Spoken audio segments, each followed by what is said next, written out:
legend named Marino becomes a memory. Miami's new name defense tries to emulate the best ever, and if they succeed, it can lead to what this franchise has not celebrated in over a quarter century. For the Bengals, the memories of greatness seem all too distant. Anderson, Boomer, and Ickey come to mind when Bengal fans recall the echoes of glory past.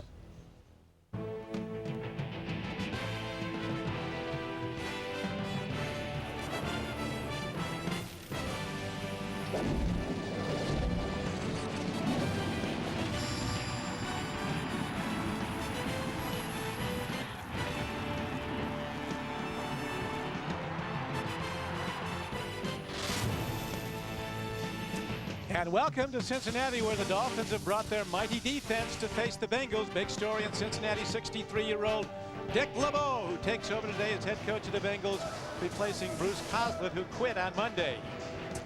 Good afternoon, everyone. Don Criqui with Steve Tasker. Well, we have a new coach, a new stadium, but either the same old Bengals. We do know they had some of the most spirited practices, Steve, they've had all year. Well, one of the things that happens when you change head coaches is he comes in with a fresh start, and those players are going to play like they are refreshed. But with that renewed optimism, it's going to be a fragile optimism, and that fragility is going to be matched by their quarterback, Akili Smith. He was put out of the game a week ago very early with a concussion, was cleared to play early in the week, and he says he feels 100%, but he's going to need to with that Dolphin defense. The Dolphins defense is the talk of the league, having given up over 4 games, the fewest points by any team in over 60 years. These guys are tremendous. Well, the thing for the Dolphins is it's that defense. It carries the entire team. The offense just needs to play mistake-free. Jay Fiedler just needs to get out of the way and take advantage of the opportunities that defense will give them. There is Jay Fiedler out of Dartmouth. He's 4-1 as a starter. The Bengals have won the toss. They'll be receiving to start the game. There is Dave Wannstedt, the head coach of the Dolphins, taking over this year for Jimmy Johnson. Dave Wannstedt is a guy who really has his pulse on that football team, and Dick LeBeau, his word for the week and for this Bengals team he took over is attack, attack, attack. They really want to come after him, and now here's the kickoff going deep to Tremaine Mack, a former Miami Hurricane, who lets it go out of the end zone. Well done on the kickoff by Olindo Mare. And so the Bengals, who are averaging just over 2 points a game, come out on offense with Akili Smith, who in a sense is a rookie, played just 3 games last year, second-year player out of Oregon. There he is. He suffered a concussion last week when they played the Baltimore Ravens, but was pronounced fit to go on Wednesday. He was out a number of games last year with a toe injury, so he really wants to make good on his draft position of 1999. For the run they go, and carrying the ball is Corey Dillon, who turns the corner and breaks it ahead to the 27-yard line, a gain of 7 yards on the play. As we look at the rest of the Cincinnati Bengals offense across their offensive line, Rod Jones, Matt O'Dwyer, Gutierrez, Mike Gott, and Willie Anderson. They think that this team has to get jump-started with better blocking. Dillon and Gross are the running backs. Dugans and Warwick, a couple of freshmen from Florida State. First-year players are the wideouts. The tight end is Tony McGee. On 2nd and 3, they go back to Dillon, and Dillon, who's been a 1,000-yard rusher his first 3 years in the league, hasn't done anything this year until this drive, busts it for a first down. You can tell that the Bengals are playing with a new emotion, and Dave Wannstedt said we've got to match it early. Now looking at the Dolphins on defense after that 19-yard run, Owens, Bowens, Mixon, and Taylor across the defensive front. Rodgers, Gallion starts in the middle for Zach Thomas, who's injured. And to the near side the ball goes, and the first completion is to the tight end, Tony McGee. Robert Jones makes the tackle, but there's a 5-yard gain on the play. One of the things is Tony McGee has not been very much involved in this offense. Only 4 catches between both tight ends on this club. All of them by Tony McGee. That was the 5th catch of the year for a tight end. We know one thing, Steve. This Bengal offense looks a lot better than it has all year in this opening drive. 2nd down and 5. Akili Smith, a tremendous arm, and he can also run. Hitch back. Looking for room to go, and the Dolphins quickly shut it down. Corey Dillon running the ball. Trace Armstrong comes up and gets him along with Jason Taylor.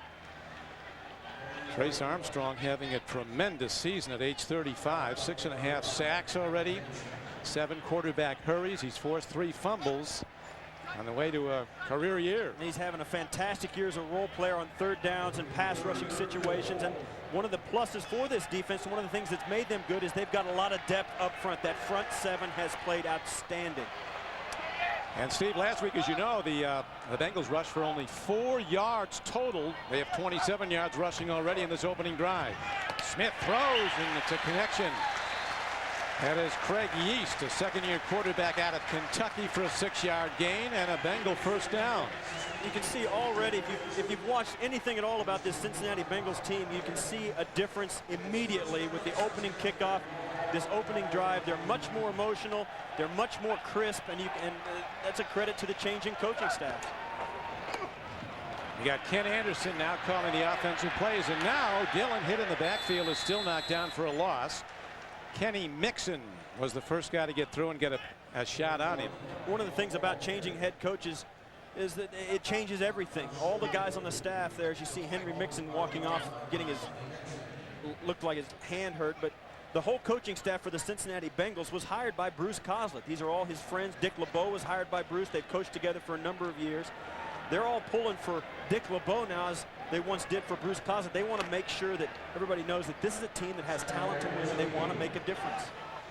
Well, there's some terrific young players like Peter Warwick, 4th player picked in the last draft. Here is Smith on 2nd and long. A swing pass. He gets it to a running back coming out of the backfield. That is Brandon Bennett, a 2nd-year player from South Carolina, who takes it inside the Dolphins' 40-yard line. They'll spot it right at the 40. A gain of 6 yards on the play. Scott Gallion, in middle linebacker for the injured Zach Thomas, was on the stop for the Dolphins. One of the things that happens is the change when Bruce Coslett resigned. Now Kenny Anderson calls all the plays, and the Dolphins went back and looked at every play he had called for the Bengals in the past to make sure there wasn't a stark difference. They didn't find anything, maybe some subtle differences, but this is the same Bengals offense they'd seen on film. Big down now, 3rd down and 7. Kelly Smith's going to run it. He's going to get there. Smith dives ahead down to the 32-yard line. Linesman comes in. They needed 6. He got 7. Jason Taylor gets him down, but the Bengals drive on. This is Akili Smith. He comes back, sees it, and this is a quick run. He sees it. He wants to get it right away. It was not a called quarterback draw, but there's no question. He knew that he could get it right away and took no chances. Dove head first, meaning they were going to give him forward progress rather than when his knee touched the ground. That's a good heads-up, bold play by a guy who's coming off a concussion. And a very different looking Bengal defense. This is the 9th play of this opening drive coming up.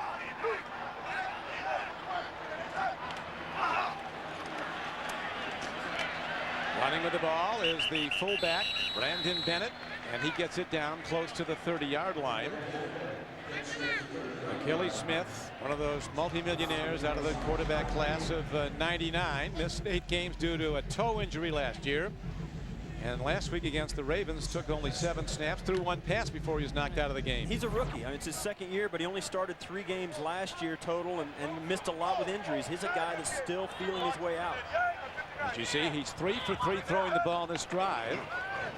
Deep drop, takes a look, he's got a guy, he hits him down to the 20-yard line. Ball on the field, and they're going to rule now. Are they going to rule incomplete? They are. Waving it off, Robert Jones was over to help on the play as Tony McGee had the ball and lost it right in his hand. And Tony McGee, and as I mentioned earlier, the tight ends don't catch a lot of balls in this offense, but already maybe you can see Ken Anderson's thumbprint on this offense, finding new ways to get the football down the football field with different guys. Tony McGee there, a tight end who was very gifted as a receiver, a great athlete. See him as 8th year out of Michigan, now a big down. 3rd down and 7. Billy Smith, he's got room to run. Instead he throws. It's to Peter Warwick. And Warwick takes it down to the 12-yard line, his 12th catch of the year. And so Warwick, who's had 6 drops this year, makes an 18-yard play on 3rd down and long. And the Bengals are challenging for the first score of the game. And this is what they want to do. They know they've got some guys that can make some things happen. You've seen Corey Dillon carry the ball. Now they've got to get the ball to their other playmaker, Peter Warwick. This is the guy that everyone is impressed with. It's unfortunate that he has to be the guy in his rookie year to carry the load offensively with the loss of Darnay Scott. But this is a guy they also feel that may be able to do it. Hand off, straight ahead. Dillon runs hard and takes it to the 8-yard line. This is only the 4th time this season, and this is the Bengals' 4th game that they've been inside the opponent's 20-yard lines, but they look like a real good football team so far. And I think you and I both be surprised if Cincinnati comes out first drive, goes right down the football field and scores a touchdown on this defense. That's something nobody expected. Well, I think Cincinnati might be surprised. Right now they look confident, though, as they split out the rookie wide receivers. Dugan to the top of your screen. You see their red zone offense, 24th in the league. Achilles Smith, good mobility, quick drop, fires to the end zone. It's taken in by Warwick, a beautiful catch. One hand, and Peter Warwick's in the end zone for the first time in the NFL. The All-American from Florida State, who helped lead the Seminoles to a national championship.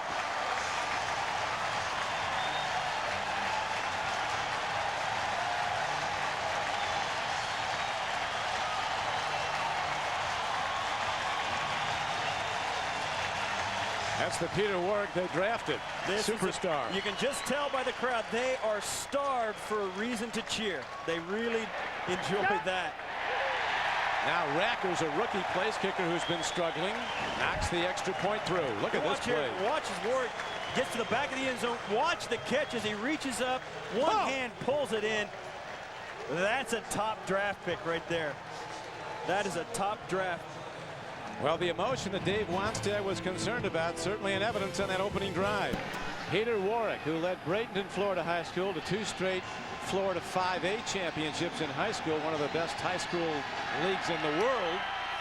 And then Florida State to a national championship, and now he's in the end zone to give the Bengals a lead. And now a short kick is taken by Jed Weaver, a tight end in to block, and he takes it out to the 39-yard line. Tackle on the play by Reinhard Wilson, so the Dolphins get good field position for their first possession when we come back. NFL on CBS is sponsored by Southwest Airlines, proud sponsor of the NFL and official airline of the Super Bowl. Chrysler, we're reinventing the passion for driving. And by Bud Light, for the great taste that won't fill you up and never let you down, make it a Bud Light.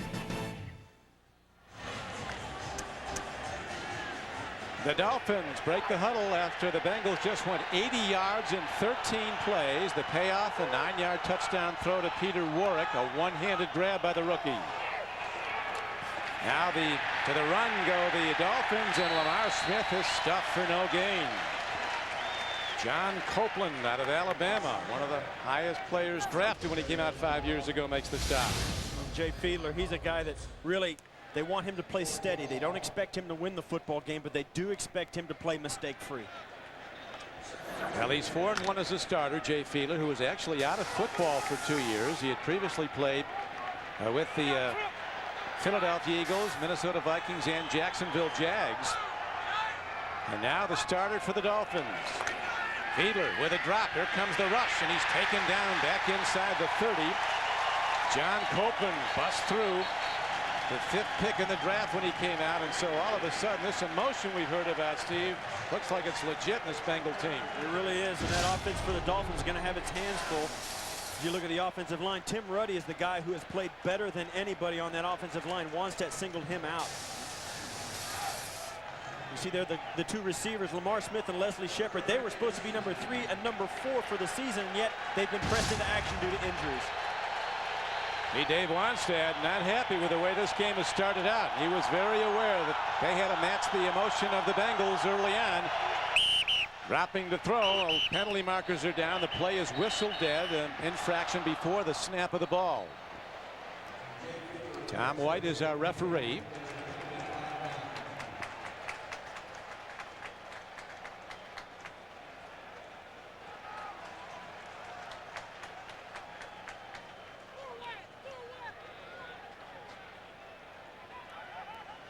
You see there as they sorted out, that was a play that the players just didn't hear the whistle. The play went all the way through. I mean, usually they'll stop. That last sack by Copeland was a loss of 8.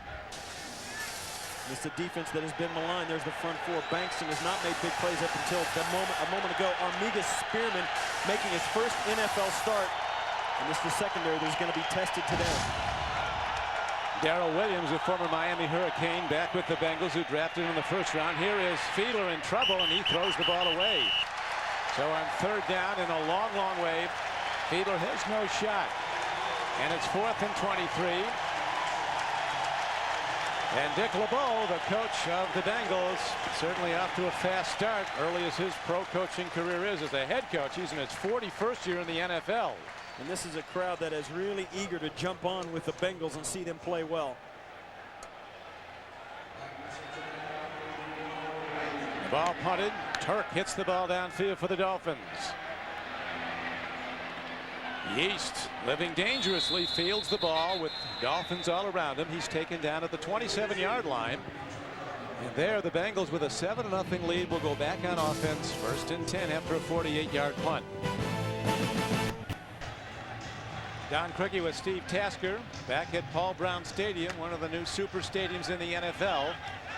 And the lowly Bengals looking like a super team, at least in that opening drive. 80 yards and 13 plays. Warwick with a touchdown catch from Smith for the 7-0 lead. Handoff. Corey Dillon running hard. He gets ahead for a gain of about 4 yards. Almost 5. We're going to spot the ball. This is the touchdown a moment ago. You see here a double crossing route as Warwick comes in on the back ends. It makes the defenders make some quick decisions about who the most dangerous receiver is. And when they make their decision, Akili Smith makes his decision. You see there, he throws to the back. Great catch by Warwick Dunn, or Peter Warwick. And that's the touchdown. Touchdown it is in a 7-0 lead. Akili Smith takes his drop. He can motor, but not when the Dolphins have that kind of a rush as they knock him down for a loss of 5 yards. A sack for the Dolphin defense. Linebacker Robert Jones coming on a blitz. 16th time this season the Dolphins have sacked the opposing quarterback. Watch here. They come in and Tim Bowens goes past him, sticks out, and just trips over. Looked like he tripped over his own center, and Brock Gutierrez trying to step up into the pocket, and that counts as a sack, and it's 3rd and 10. 3rd and 10 it is, and Akili Smith sets up in the shotgun at his 23. Takes a look, throws the ball. He's got a man. It's a 1st down. Peter Warwick with another sensational catch. In traffic with Patrick Surtain, a very good corner all over him. A 12-yard gain on 3rd and 10 and a 1st down. Well, Patrick Surtain has the unenviable task of playing opposite Sam Madison, so he's going to get picked on a lot. Patrick Surtain against 3 wides. He's on the slot. He's usually the outside corner, but in the nickel situation, he's a good cover guy, and they'll put him inside against Warwick there, but he can't stay with the first pick of the draft. First pick of the Bengals. And he's looking like it today as the handoff now goes in a straight ahead run. Dillon bounces outside, turns the corner. Corey Dillon takes it all the way ahead. A gain on the play of 20 yards and a 1st down. It was probably one of Dillon's reactions last week. He was getting hit in the backfield. He just took himself out of the game. Kozlov told him to get back in. He wouldn't go in. Well, this is a game you expect the Miami Dolphin defense to dominate given the statistical situation that they come in with, but this is a team that needs to match the emotion of this Bengal offense, and Zach Thomas, their emotional leader, isn't in the game. The linchpin of the defense, Zach Thomas, out with a bad ankle. Here again is a run. This time it's the fullback, Brandon Bennett.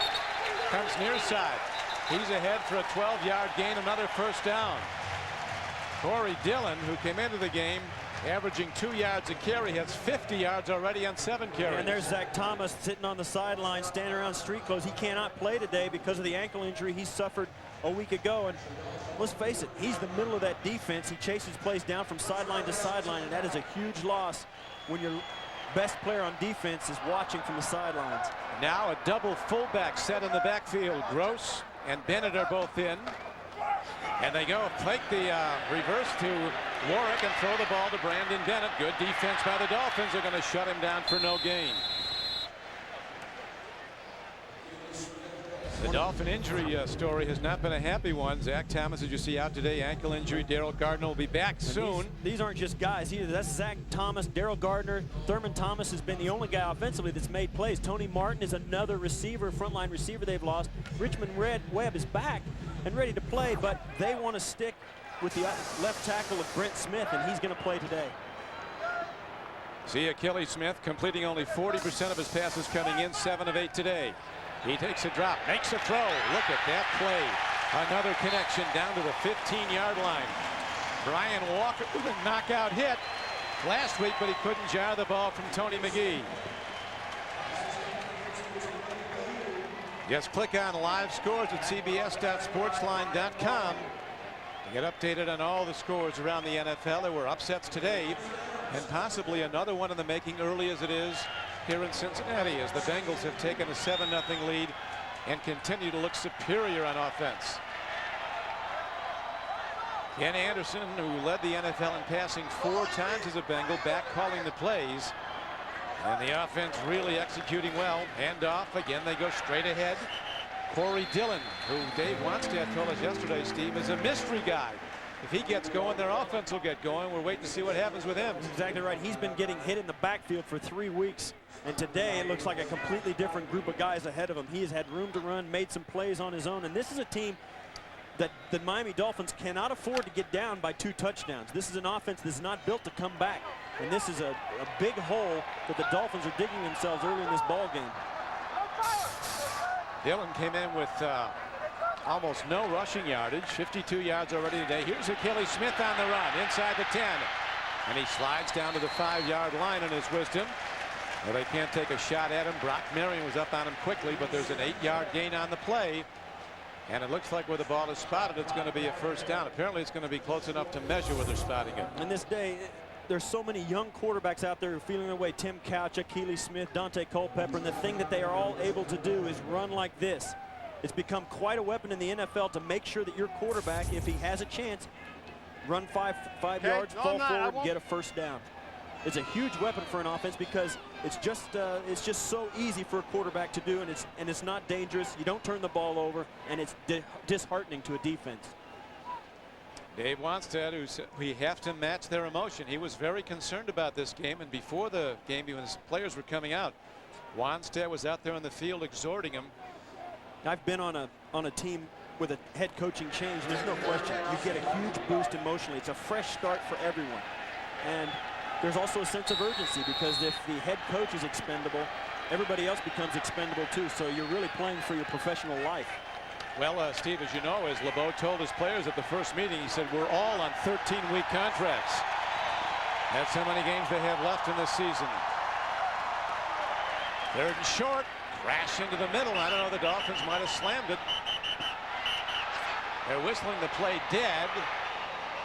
But linebacker Derek Rogers is going to run it back anyway, but they're ruling the ball was dead at the line of scrimmage. I don't know if he got the first down, though. The whistle blew just after his forward progress stopped, and it's going to come down to where he spots the ball.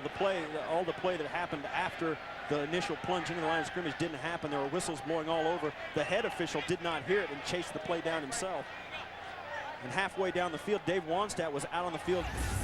You'll see here, now the whistle is going to happen, but there's the play, and the Dolphins think they come out of there with it, and that you can't see whether the ball was out loose or not. When it's in a pile like that, there's no question they're going to try and grab it out of their hands. Ruling was forward progress, but did he get the first down? Our replay indicates he may very well have fumbled. Now watch here as he comes in. This is the play, and their ball is out. The ball is out. And that happened so fast, and only from that angle were we able to see it. There's no question that's a fumble, and the defense is correct. Ruled over for forward progress. It is now. Well, there won't be a replay, and I'll tell you why. It is ruled forward progress, and the whistle blew. Yeah, it's a dead ball. It doesn't matter what happened after that. The officials blew the whistle. The ball was on the ground. It goes back to the team that had the ball in the first place. Now, you know what, though? Dave Wanstead could challenge the spot of the ball if they show on replay that the ball never reached that spot because of the fumble. He could challenge the spot. But they're that much short. That brings up 4th down. Now they have a place kicker on the Bengals, a rookie from Illinois who hasn't made a place kick or a field goal since August 25th in the preseason, the day that the longtime incumbent kicker Doug Pelfrey was cut. Yeah, Neil Racker is on thin ice as a kicker. He's one boot away from a bus ride. He hasn't made one since August. One missed boot away. They released the kicker from a year ago, Doug Pelfrey, who was a respected kicker from the National Football League, but Neil Racker played a little better in the preseason. They decided to go with him even though he's a youngster, and now I think they're ready for October to be over to begin because he was 0 for September. 23-yard attempt by Rackers. Snap and set down are good, and so is the kick. And so the Bengals on their first 2 possessions, an underdog on their home field, have opened up a 10-0 lead. Cincinnati kicks it off to the Dolphins when we come back. On CBS is sponsored by IBM, taking e-business and your business to the next level. And by Fidelity Investments.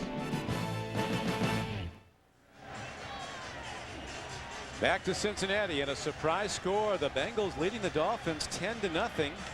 2 sustained drives in the Bengals with 184 yards already.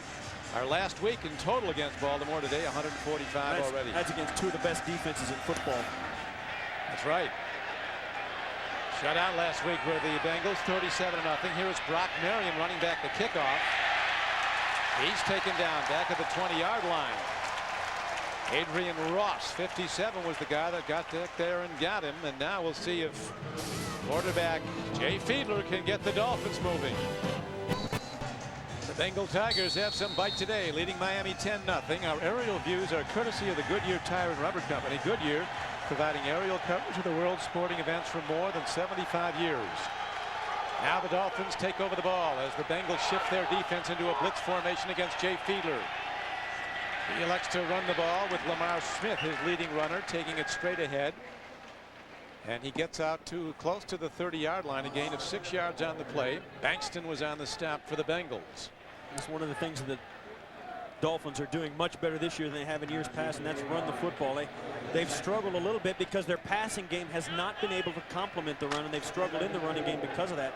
But that's a guy they have a lot of faith in. Lamar Smith has been the best guy they've got, and they finally feel like they've got a guy for every down.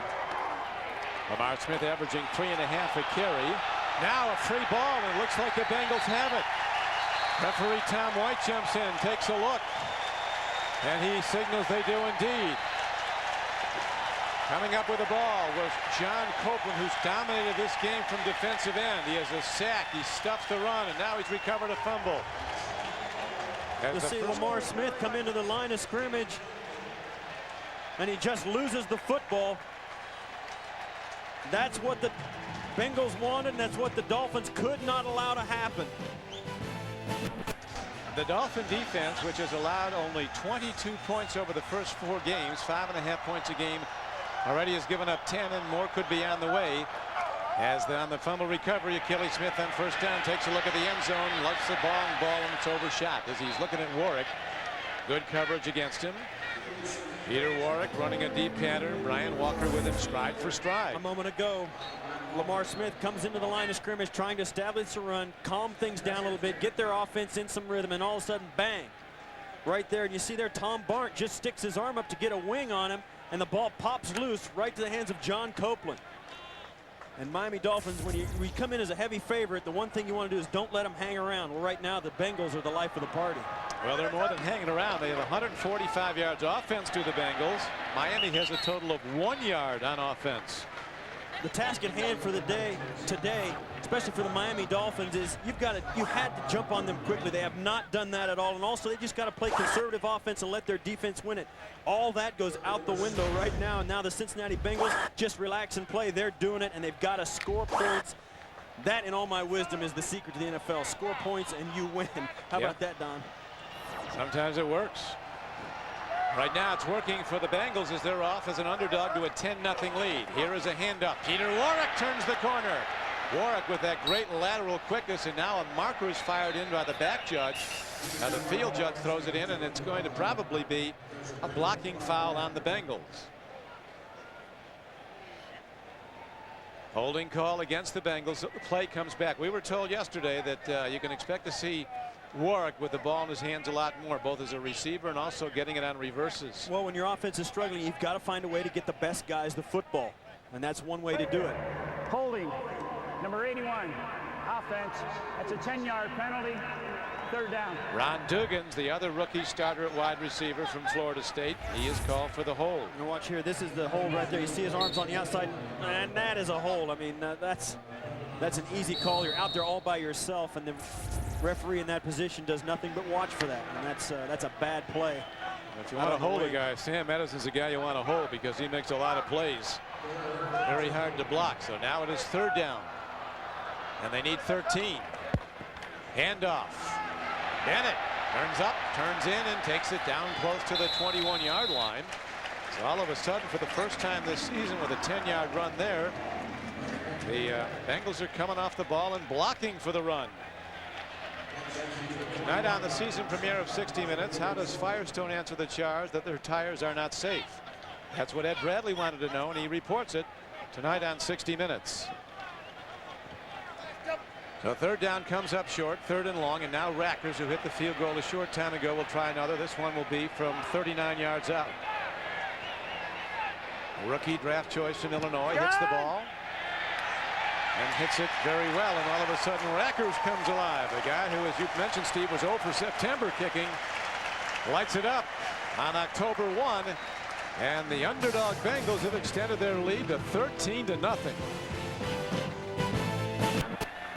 3 possessions and 3 scores for the underdog Bengals, and now they kick off again, leading 13-0. Autry Denson lets it skip into the end zone for a touchback, and the Dolphins will start at their 20-yard line. So far the Dolphins with virtually no offense, less than 10 yards offense, and they also have turned the ball over. Well, this is an offense that has not displayed the ability to come back from any kind of deficit, and yet Dick LeBeau's Bengals have put them in that position. And who is Dick LeBeau, you ask? Well, he's from London, Ohio. Lowe is 63 years old. He was an All-American at Ohio State, played on a national championship team for the Buckeyes, cornerback for 14 years with the Lions, 3 Pro Bowls. Now what can Jay Fiedler and the Dolphin offense do?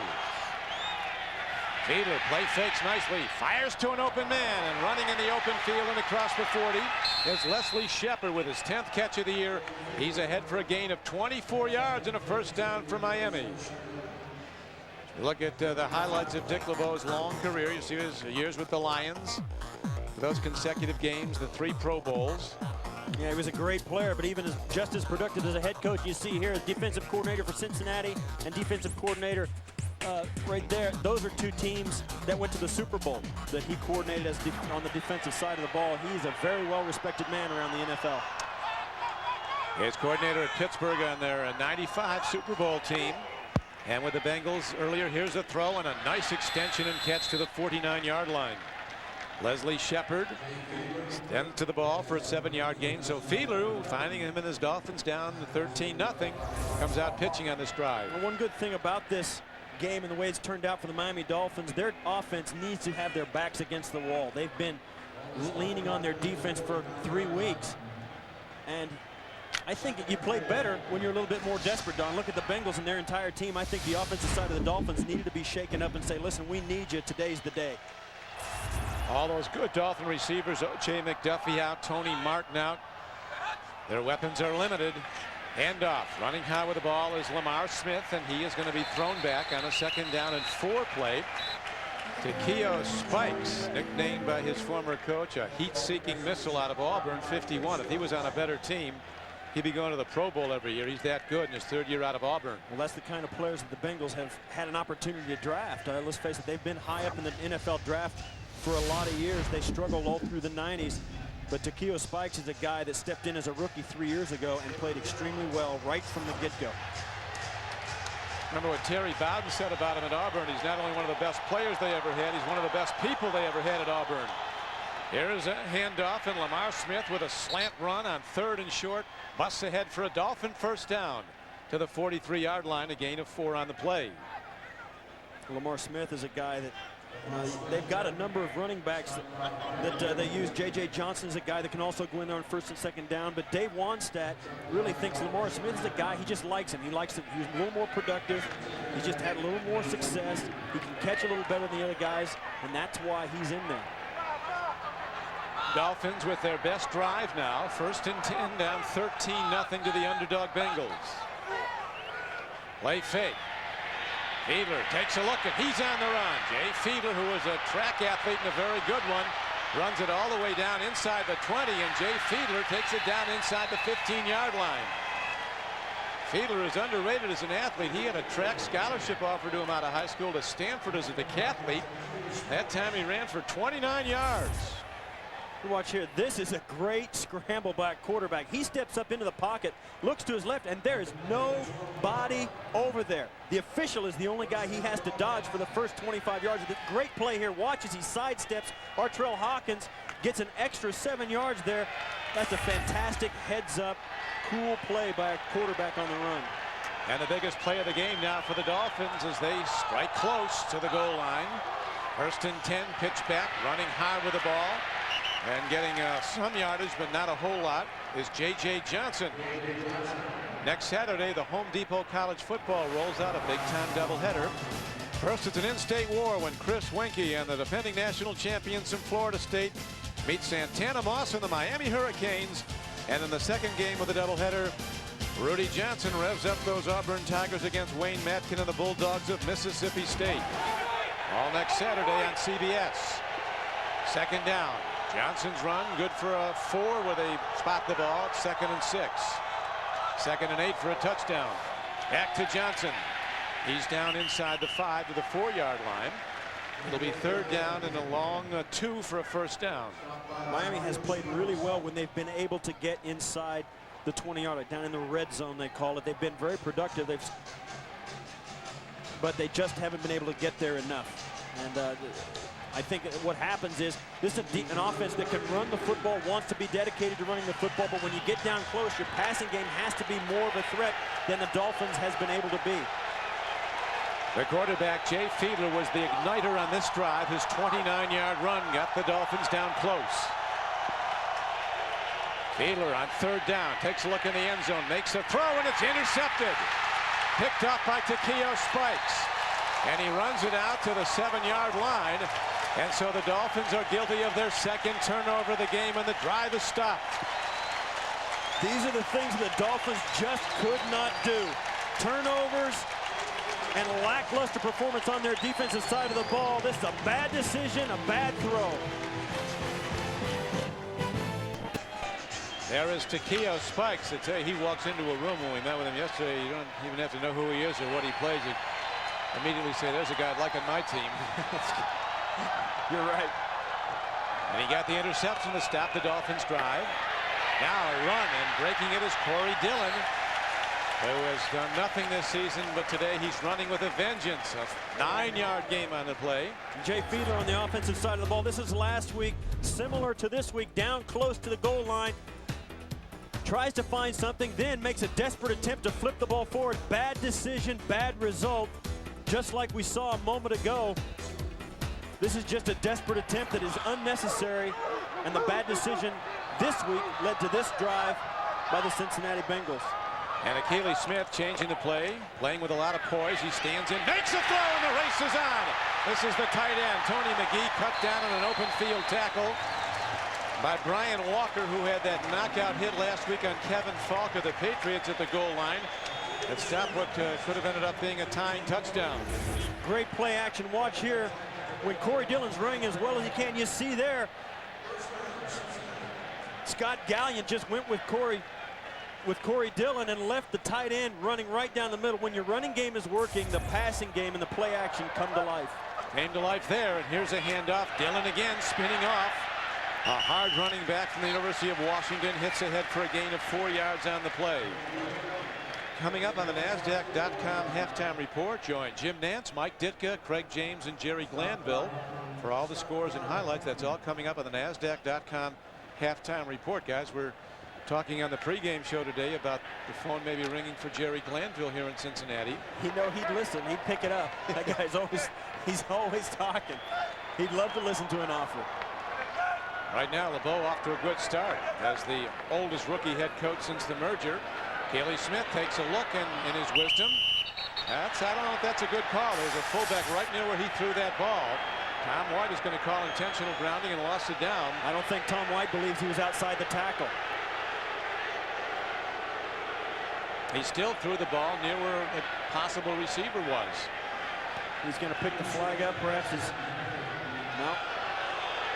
Cliff Gross, his fullback, was just a couple of feet away. It wasn't like it was an empty area of the field where he just dumped the ball off and intentionally grounded.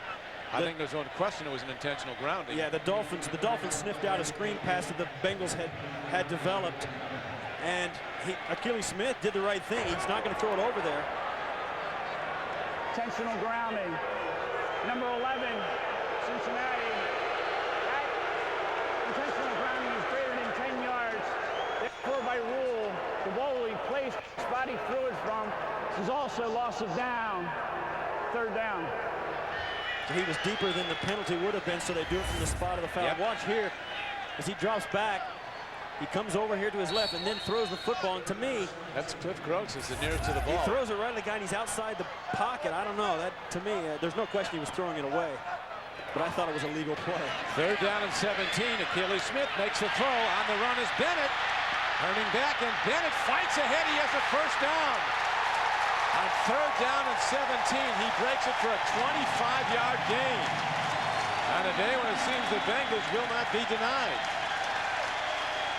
If you want to win a football game, convert on 3rd and 17 against the most stingy defense in the National Football League. Just a dump-off pass, and that's what a good offense can do. When you're playing well, you have faith, just get it to a guy and let him try and make a play.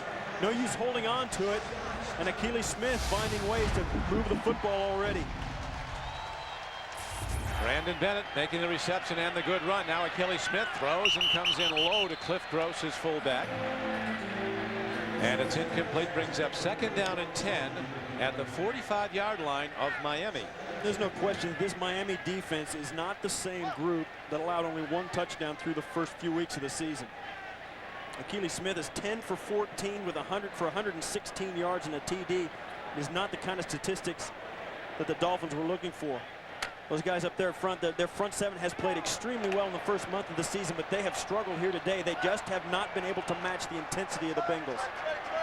Bengals a surprise 13-0 leader. Handoff. Dillon looks for room to go and finds a little bit.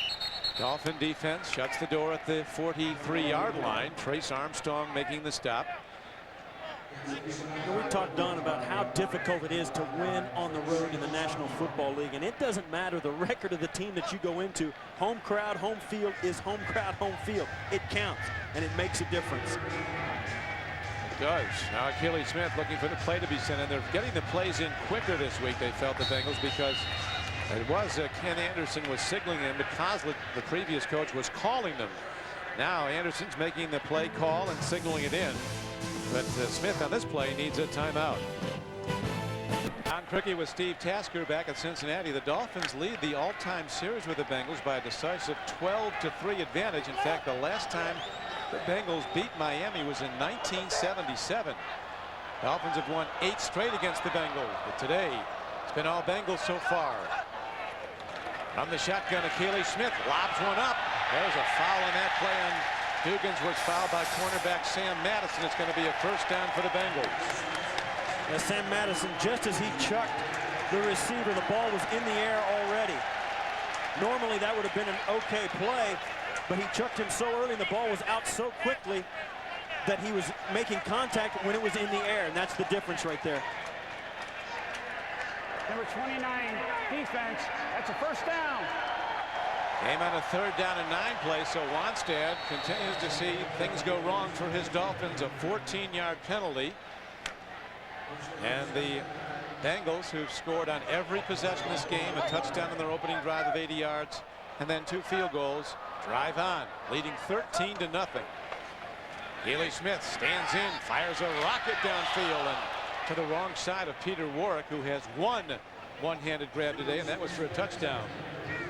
Premiering this Friday on CBS, The Chase is on, and the most talked about new drama of the season. Tim Daly and Michael T. Williamson star in The Fugitive. Premiering this Friday on CBS. In that last play, you saw Peter Warrick have to stop for the ball. Achilles Smith, I think, did that on purpose. That was a throw behind on a fade route, a great route if you can hit it. Well, he can throw fastballs. He did spend a couple of years in minor league baseball, Achilles Smith.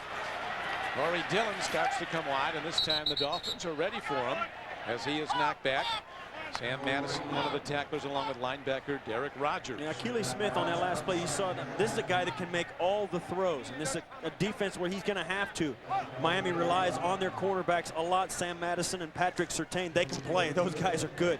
And that front seven just makes them all that much more difficult. But it helps when Keely Smith, a quarterback like Keely Smith, has the range and the strong arm to make any throw anywhere on any football field. And such a dramatic turn in the fortunes of the Bengals. They've been outscored in the first 3 games, all losses, by a count of 74-7.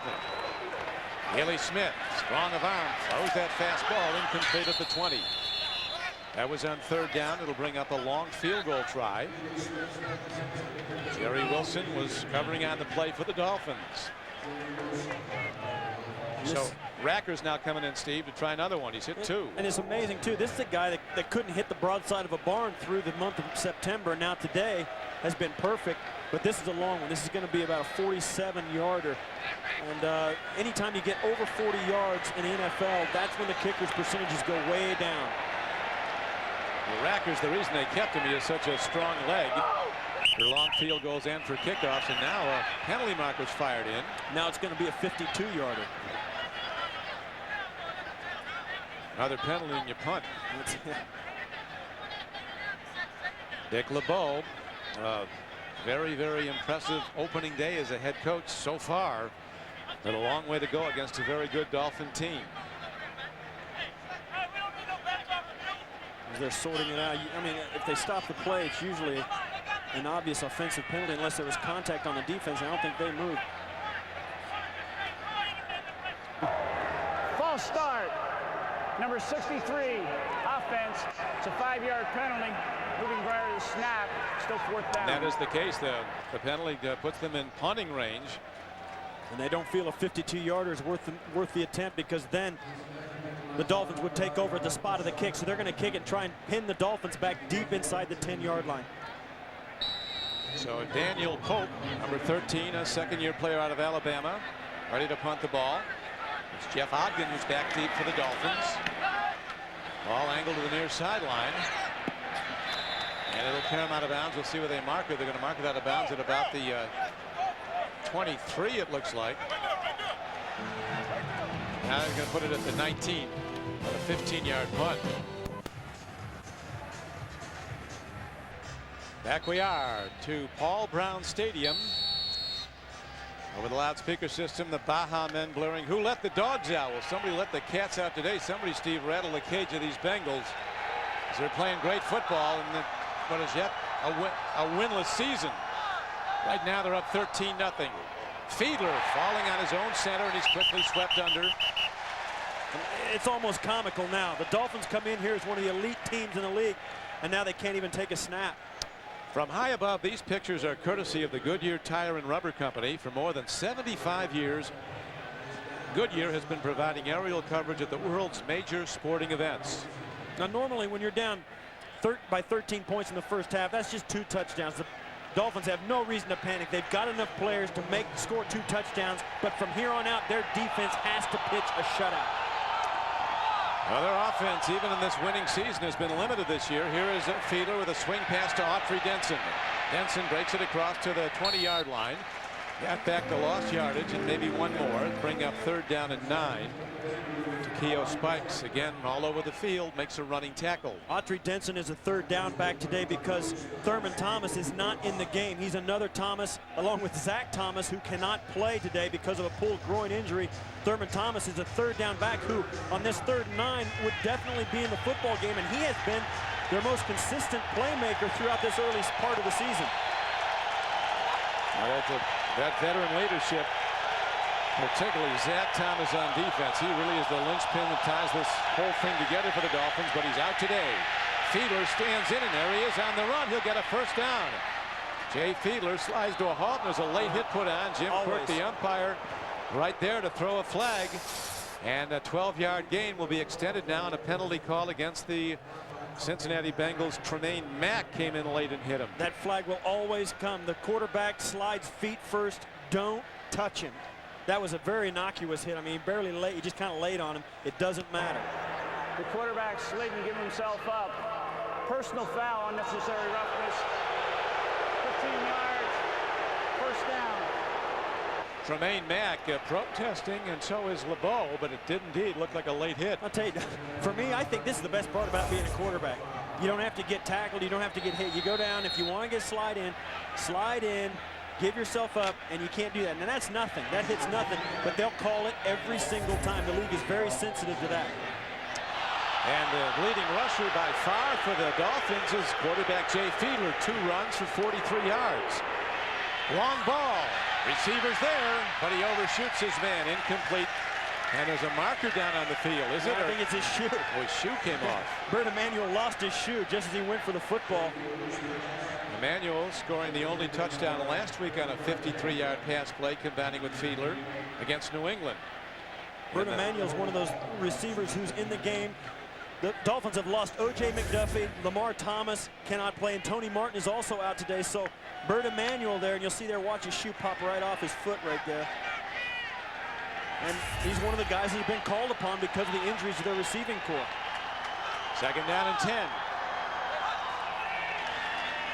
Blitz coming. Fiedler with a good throw and catch down to the 39-yard line. A gain of 15 yards on the play. That was such a nice throw by Jay Fiedler.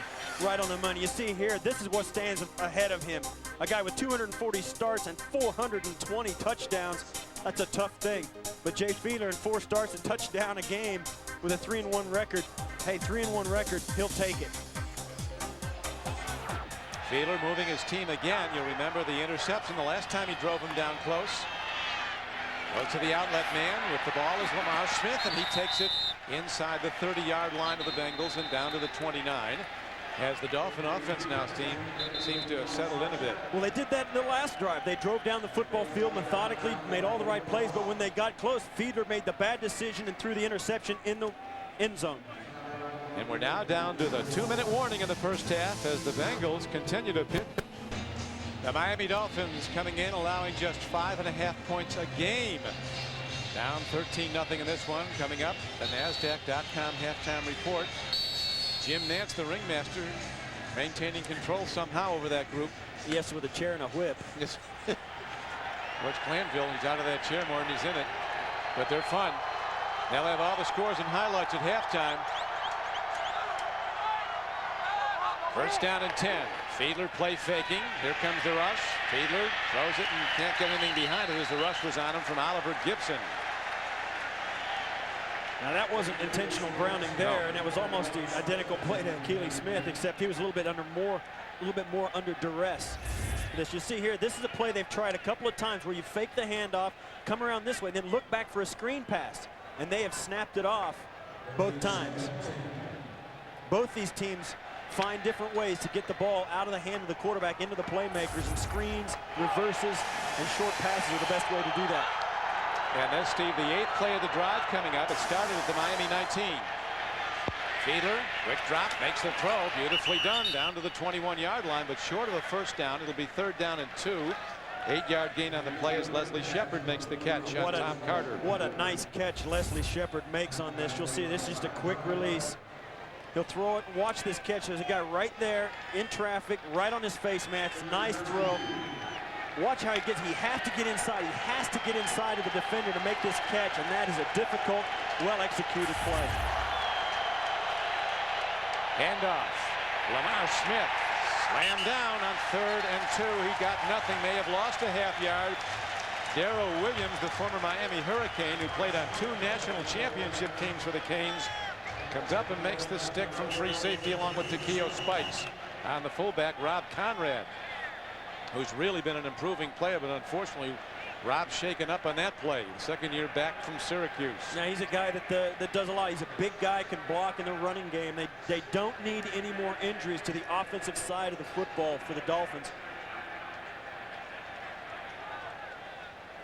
And Dave Wannstedt, you knew he was worried about the emotion that the Dolphins were going to face with the Bengals, and he has been slapped in the face with it.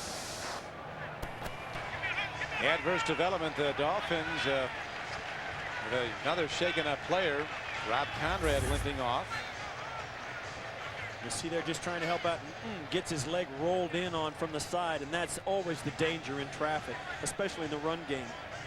You're trying to block, trying to help your running back, and the pursuit comes in It just rolls up on your leg. It's unintentional. The defender didn't even probably know he was there. And yet that's the most vulnerable position that a player gets in. Well, Conrad goes off, but these Bengals, these Cats in ill humor today. Now Olindo Mare, a sensational place kicker, who is 6 for 6 this year. In fact, he has made 16 of his last 17 dating back to last season. He hits it up, and Olindo Mare knocks it through. 39-yard field goal, and the Dolphins are on the board and will kick off when we come back. 3. The Bengals lead the Dolphins. Premiere Monday on CBS begins with the season premiere of The King of Queens, starring Kevin James and Jerry Stiller.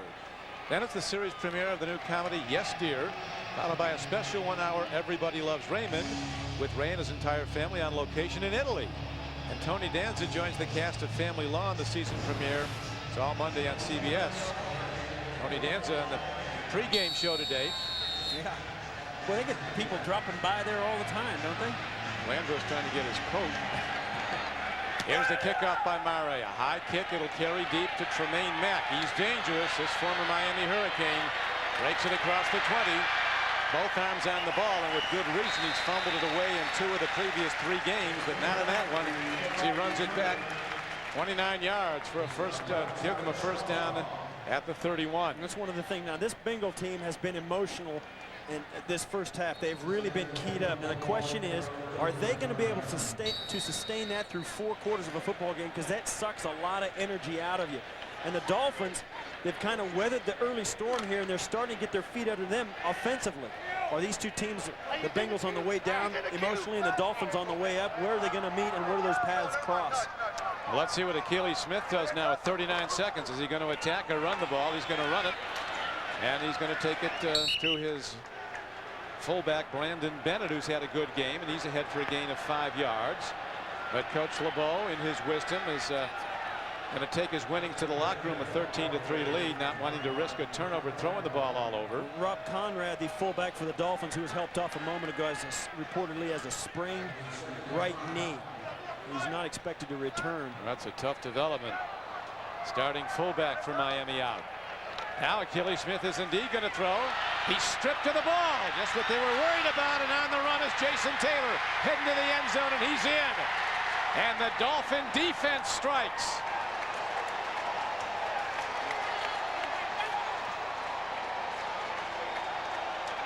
All of a sudden, this game has changed big time as the defense of the Dolphins jumps on it. 23-yard return for a score. If you're getting beat emotionally on a football field, have somebody make a play like this. That's it. That'll suck the emotion right out of the Bengals, and now the Dolphins just flipped on the light switch. Jason Taylor, what a great athlete to make a play like that, then pick up the ball and outrun the quarterback to the end zone. Fantastic play. That may be the play of the game. Jason's second career TD, and he did it all. He stripped the ball, he ran it in, and he's got the Dolphins on the board with their first touchdown as they trail in the game by just 3 points. That's the end of the first half with the score 13-10. Jim Nantz is in New York after these messages. At the half, the Bengals lead the Dolphins 13-10, but Miami came back hard at the end of the first half. We'll be back with the second half after these messages from your local station. Bengals by 3 at the half as the Miami Dolphins, like all good teams do, find a way to get right back in the game on the closing play of the first half. Don Criqui with Steve Tasker. Big play by the Miami D. It's been making them all year. The offense has been falling all over itself. 2 turnovers in the first half. And really, the Bengals came out on fire and put the defense on its heels. Akili Smith finding Warwick in the back of the end zone. First touchdown since the second quarter of the opening day drive. And then the turnovers. This is Akili Smith on the turnover. Then this is the backbreaker of the first half. The final play of the first half, after being pushed around the whole game, the Dolphins go in only down by 3. Huge momentum boost. In the previous games, all the turnovers that the Dolphin D forced, the offense was unable to convert any of them into touchdowns. So Jason Taylor, in effect, did it himself. Jason Taylor knocking the ball free. We talked about Akili Smith as we look at the halftime stats. But he got the directive to just run out the clock, not risking a turnover. Well, we said at the beginning that Dick LeBeau said we're going to attack, attack, attack. And in that case, it really came back to bite him. So the Dolphins not only score on the final play of the first half, but they also get the ball to start the third quarter.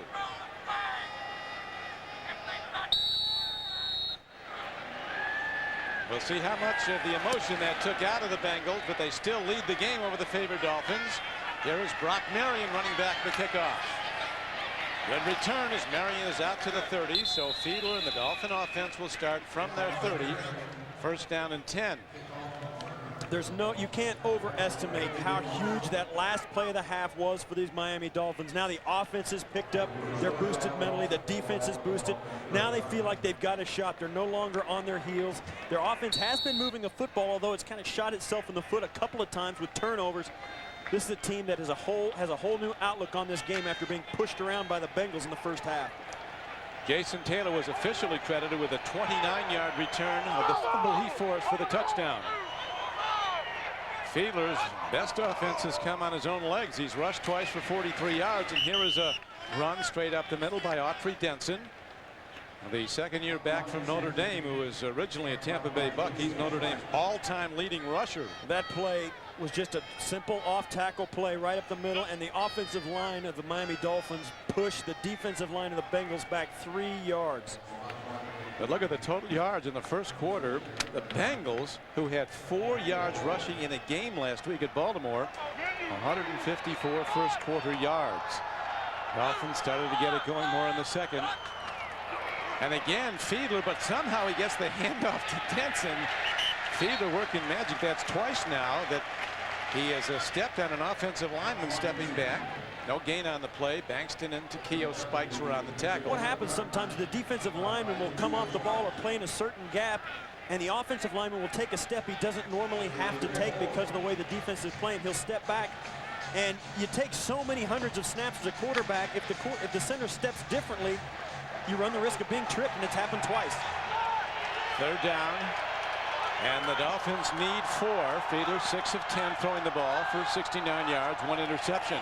Snap to an up back, and the tackle is made. It's very close to a first down, so the Dolphins go into their bag of trip. Instead of going to their quarterback out of the shotgun, they snap to the running back, Autry Denson. He might have the first down. He does.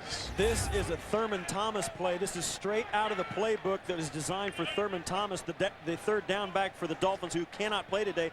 Autry Denson is the guy that just steps in. This is the role he's playing today, and he's done an excellent job thus far.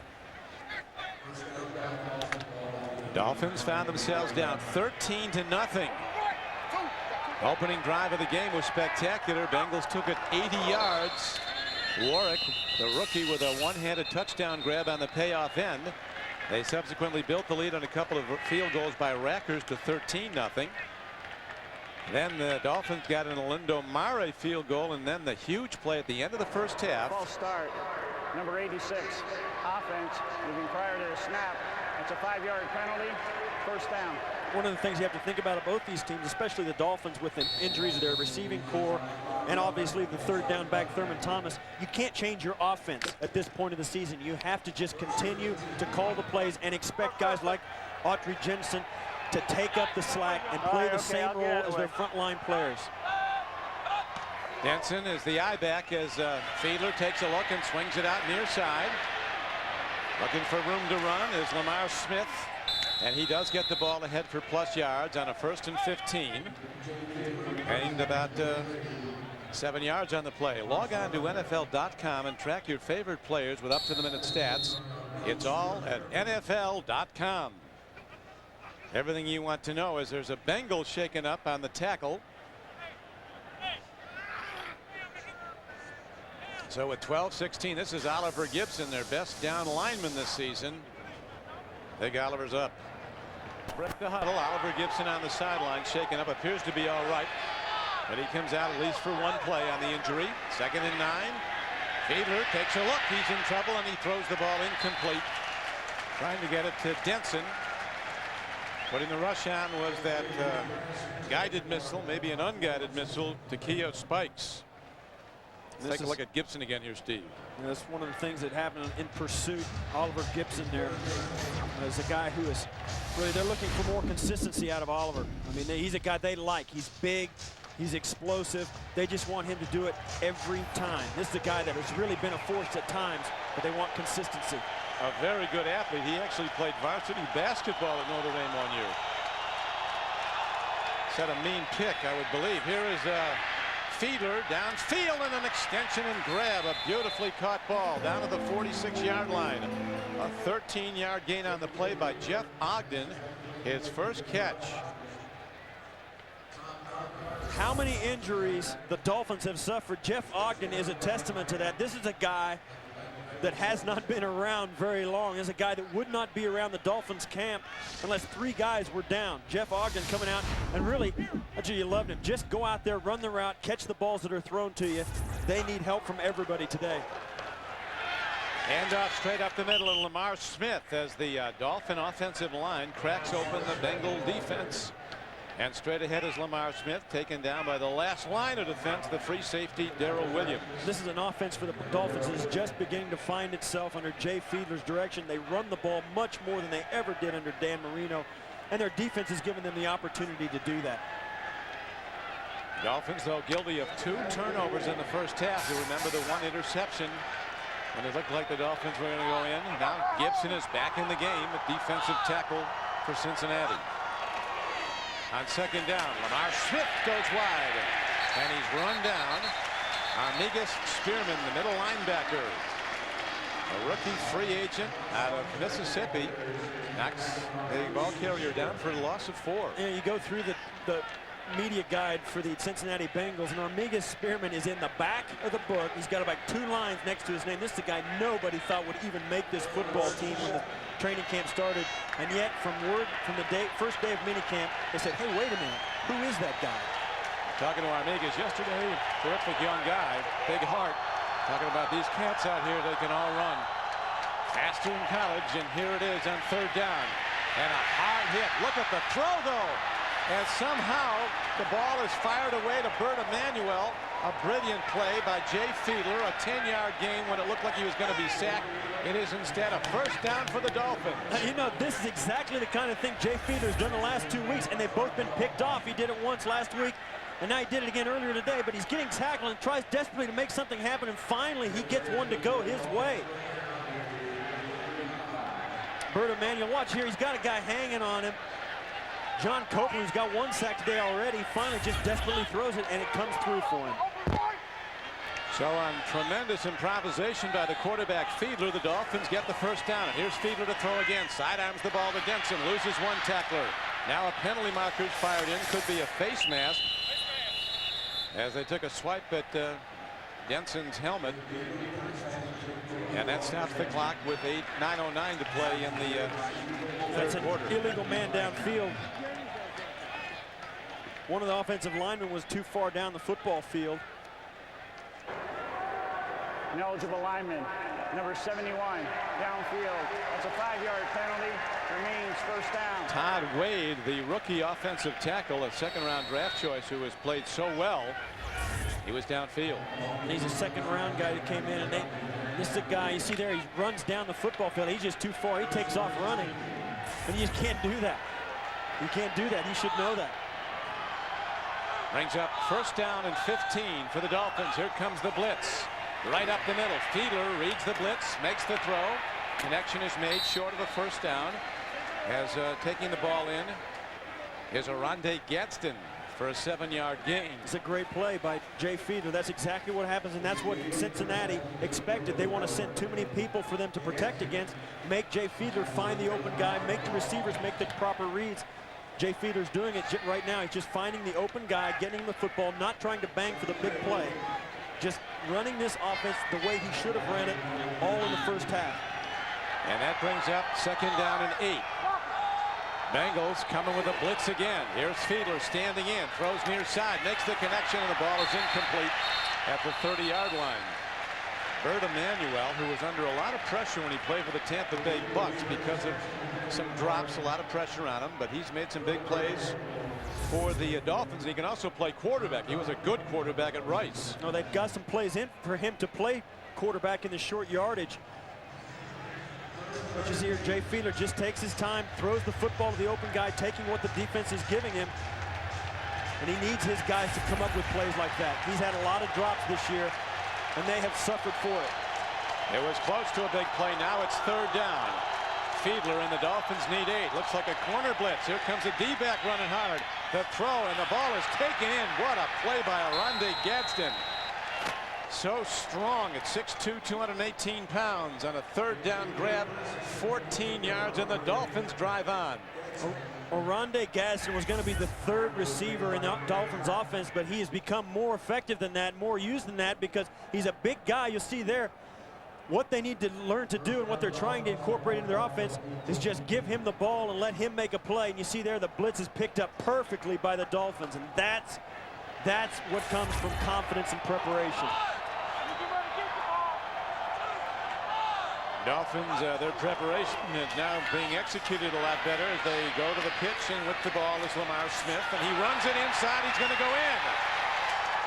Broken tackles, an 18-yard touchdown run by Lamar Smith.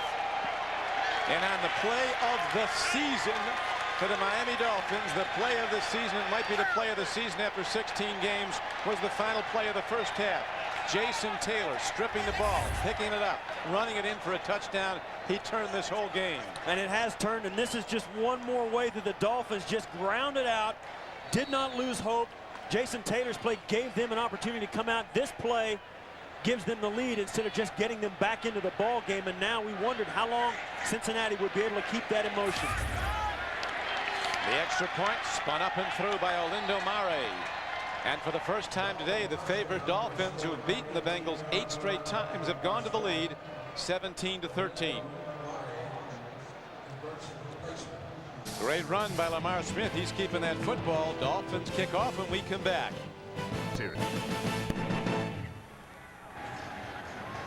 A sensational 13-yard drive. 70 yards on the payoff in. Lamar Smith. An 18-yard run, breaking tackles. Here's the kickoff to Tremaine Matt. And he's out to the 23-yard line. And now a huge drive for the Cincinnati Bengals and their young quarterback when we come back to Paul Brown Stadium. Well, Steve, here's a very big possession now for the Bengals and their young quarterback, Achilles Smith. The first possession of the second half as we look at the scoring drive of the Dolphins. They ate up almost 8 minutes. Oh, everybody would love to have a drive like that. 13 plays, over half the quarter. Wow. Last time Achilles Smith had the ball, you remember he was stripped of it on the final play of the first half and run in for a touchdown by Taylor. And now Smith goes to the wrong side of his tight end, Marco Battaglia. It'll be second down and 10. This is the Bengals season average, and then what they've got today through 3 quarters or 2.5 quarters. You can see it's been a huge boost, and most of it has come just from the emotion of the day of a new head coach and a new start and a refreshed spirit on that sideline. Kenny Anderson there calling the offensive plays for Cincinnati. At the top of your screen, that is Warwick, who was such a force in the first half. Here's a handoff, and Corey Dillon is cut down for little or no gain. On a second down and 10 play, they'll give him a yard.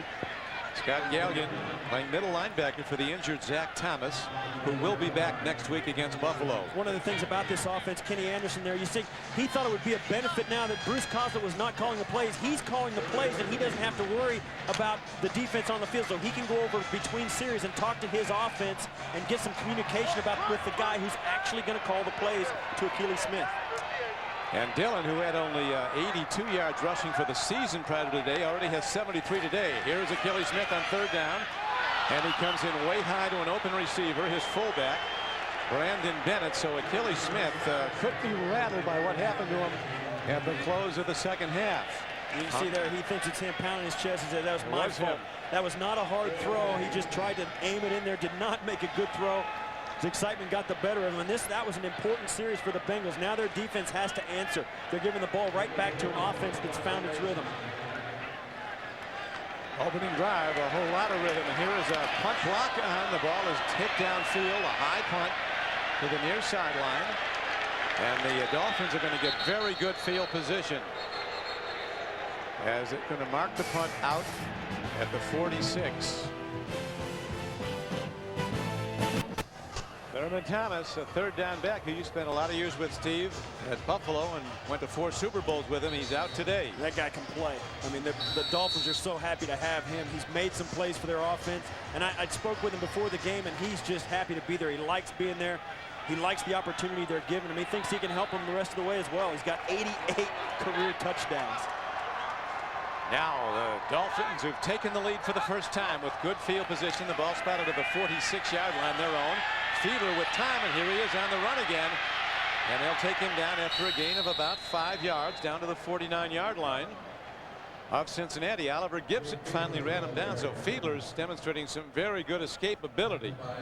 And that's, you know, you think the guy can really escape, and he's done some good things. His problem seems to be that when he does escape, buys himself a little time or gets some problems in the pocket, desperation sets in very quickly, and he does something silly, like throw an interception or flip the ball forward. If he can keep away from that, his offense is better off. Intercepted once today. He has 4 touchdowns and 5 interceptions for the season, does Jay Fiedler.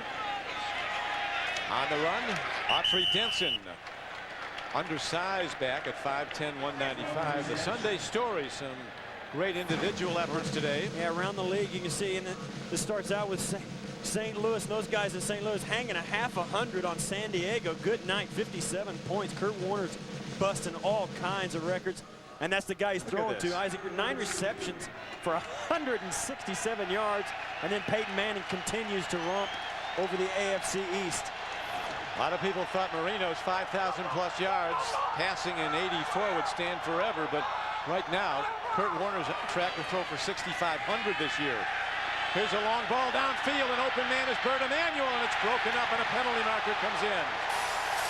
Artrell Hawkins was the man who came from off the play, batted the ball away, but apparently they're going to rule that he made contact. They did. He went up, and that would have been okay if he would have been looking for the football, but he did not make an attempt to play the ball. He jumped up into the face of Bert Emanuel, and you can't make contact if you're not looking back for the football. Pass interference. Number 27, defense. That's a first down. And the crowd doesn't like that, but that was a good call. You'll watch here at the end of the play, he's not looking back for the ball. He jumps right up into Bert Emanuel. That's an easy call. Both officials threw their flag back there. You see here, he's not looking, bang, he runs right into his back before the ball was there. A 34-yard penalty on the play. First down and 10 for the Dolphins at the 12-yard line. It's amazing at this, the highest level of football, how one play can completely turn a game. Jason Taylor at the end of the first half, stripping the ball from McKeely Smith. Encroachment. Number 99. Gibson. That's a 5-yard penalty. And Taylor's subsequent run of 29 yards for a touchdown to make it 13-10 Cincinnati at the half. And the Bengals on the ropes and are taking a 9-count right now. We said that when Dick LeBeau came in, he was going to give them a fresh start. It was going to be optimistic, but you know what? We also said that was going to be a fragile optimism. And right now, it's starting to crack apart for the Bengals. They know they're up against it right now. Go to the end zone. The ball is up and taken down. Touchdown Miami as Oronde Gadsden wins the jump ball with Artrell Hawkins. Fiedler, his 5th straight game with a touchdown pass. Well, we said a moment ago they want to take Oronde Gadsden. He's a big guy. He's not a blazing burner, but they just throw the ball up and let him make a play. He's big, he's tall, and he's physical. Just have some faith in him. Give him a chance to make a play on a ball because he's so big. And that is a no contest. Artrell Hawkins is a great athlete, but that's letting a guy do what he does best in Oronde Gadsden. So tough to cover. He's so strong. He breaks the press coverage of the line of scrimmage, and then when it's a jump ball, he wins it. Extra point by Mare is up and good. And the Bengals find themselves down 24-13. Miami will kick it off when we come back to Cincinnati. Back to Paul Brown Stadium on the shores of the Ohio River.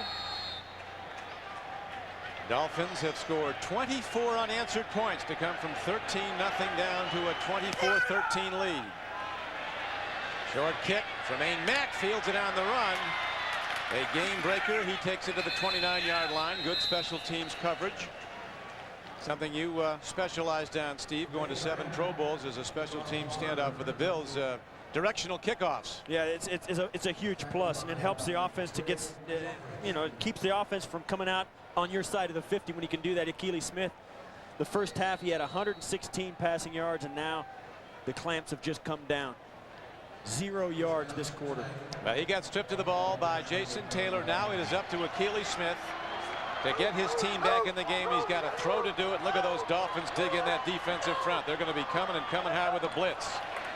He goes to the run, and Corey Dillon looks for a little room and gets sent across the 30 and out to the 32-yard line. A gain of about 4 yards on the play. We talked to Dave Wannstedt yesterday, and he told us if you want to know if we're going to run or if we're going to pass, we got an injured player on the ground there. But Dave Wannstedt telling us, you know, we look at the defense. If they throw a lot of guys at the line of scrimmage, hey, we're gonna drop back and throw the football over their heads. And if they start to back up, then we'll run the football at them. Number 82, offense. It's like Willie Anderson, the right tackle, who's down. Number 71. Number 1 pick of the Bengals back in '96. One of the NFL's best run blockers. He has struggled a little bit this year. He has not been satisfied with his own play. But watch what happens. You'll see right here. He's right there, and watch as it gets just as we saw earlier. Now it looks like it's pretty well off the play. Yeah, it looks like something just gave out. It might have happened earlier. It looked like he just began to be hobbled there. Maybe he stepped on it wrong or caught his cleat in the turf. And this grass, as you see there, 6'5", 340 is a typical tackle in the National Football League. But this is a field that they wanted to put in Kentucky bluegrass. And because of the weather patterns in the new stadium, they couldn't do that this year. This grass is going to be ripped out and replaced with Bermuda grass. But it looked like Willie Anderson's knee just buckled on its own. We didn't see any contact. It might have happened before the camera picked him up. But you see here, watches, it seemed to be his. Number 71 to the left of the screen. Yeah, right there. A lot of torque in that leg. It just looked as though he hyperextended himself with a bad plant or getting off balance, and it's his right knee. Weighs 340 pounds, does Big Willie Anderson. Playing behind him is Jermaine Stevens, who was the number 1 pick of the Steelers, and they gave up on Jermaine. And good to see Willie walking off. So apparently that's Jermaine Stevens who's come in, and Big Willie Anderson out of Auburn, 5th year, looking a little better now, which is good to see. And so it'll be 1st down and 20 for the Bengals. Ball positioned at their 18-yard line. That's tough as an offensive lineman. Come in cold off the bench in the 3rd quarter.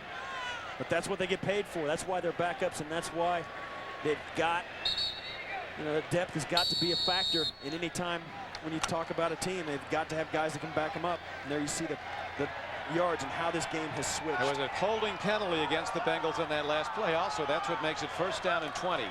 Here's Akili Smith standing in, throws a strike, makes the connection. Running of the ball is Marco Battaglia, who got back 10 yards. It'll make it 2nd down and 10. That's Battaglia's first catch this season. He has not caught a ball coming into today, and they wanted to get the tight ends a little more involved. Tony McGee has caught a few balls, but Marco Battaglia, they've got 2 pretty good tight ends. They like both these guys. This is his 5th year, I'm sorry. And they like both those guys, but they have not been able to get them involved in the offense. McGee did have a catch earlier, but between the 2 tight ends, they have only 6 catches for the season. Now Willie Anderson's back in the game. So Willie, a quick healer, he stands in, makes the protection. There's the throw. It's completed to the aforementioned Tony McGee, and he's got a 1st down. On 2nd down and a long 9. A 13-yard gain, so Akili Smith gets a bit of a boost there. A very big play. One of the things you can see from both these offenses, neither one of them has been able to find a guy they can go to. The Dolphins have lost some receivers, but the Bengals, the best way to find somebody to do it is to spread the football around. They'll find a guy to make a play by trying everybody out. That time he tried out the right guy, a free running tight end, Tony McGee, and it's 1st down and 10. Smith hands off, straight up the middle. Busting it is Corey Dillon, and he's ahead for a gain of 11 or 12 yards down to the 47-yard line. 1st down. Premiering Friday on CBS. If you think dead men tell no tales, you've never met these crime scene investigators. William Peterson and Marge Helgenberger star in a side of crime solving you've never seen. CSI, Crime Scene Investigation. Don't miss the premiere this Friday night right after The Fugitive on CBS. Handoff, and Corey Dillon is thrown back. Rich Owens, the left end, made the first hit. One of the things about the Cincinnati Bengal offense is they've gotten the tight ends more involved. They've been able to give the ball to Corey Dillon a lot this year. One guy they have today, but one guy they've kind of disappeared since he made a play in the first quarter is Peter Warwick. You and I spoke about it. They've got to get the ball into all their playmakers' hands. Corey Dillon's gotten the ball, but Peter Warwick has been silenced since his touchdown in the first half. They have Surtain on Warwick one-on-one, and they're also doubling him with a safety. Warwick running a down deep pattern. Here's Achilles Smith, and he is swept under as the Dolphins pass rush coming hard. Jeremiah Haley was in on the play. Also on the stop was Tim Bowens, number 95. 9-yard loss. That's one thing you don't like to see as a Cincinnati Bengal. Tim Bowens in on your quarterback. Last week, Achilles Smith, early in the game, he took 7 snaps and bang. Rob Burnett, you wonder why he missed the rest of the game. That's the reason. That is a big hit right in full face, and you see there, I've been there. Concussions are a strange and very weird injury to sustain. And a very serious injury, depending on him. Right now, here's Achilles Smith, who had a concussion last week, throwing up the middle, and he hits Jim Quirk.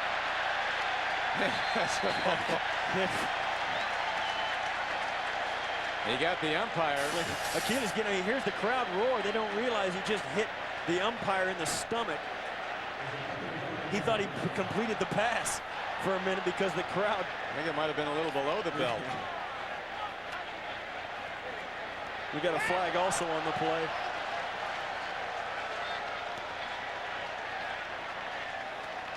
Miami with 3 sacks today, 18 for the season.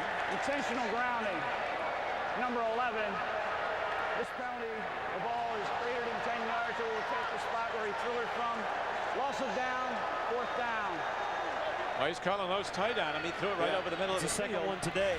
You'll watch here. This again. Look at this. See, it hits him right. Yeah. Ooh. Yeah, that's no wonder they call him for intentional grounding. Well, anyway, it's a punting down as the Dolphins stand in and stop the Bengal offense again. Here's a punt hit poorly downfield. The punter is fouled. If it's a 5-yard penalty, it would be 4th down and they'll repunt. But if it's ruled a flagrant foul, it would be a 1st down. It's up to the official. It's running into the. Yeah, it's only going to be 5 yards. Yeah, it's barely. Jason Taylor barely touched the punter, but that's all it took.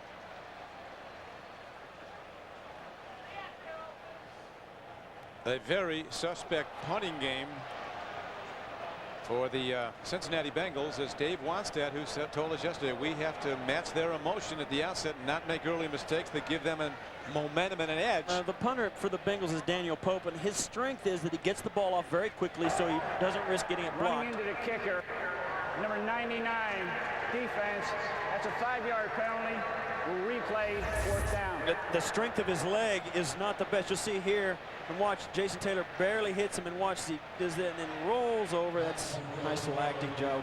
The second roll's a little unnecessary.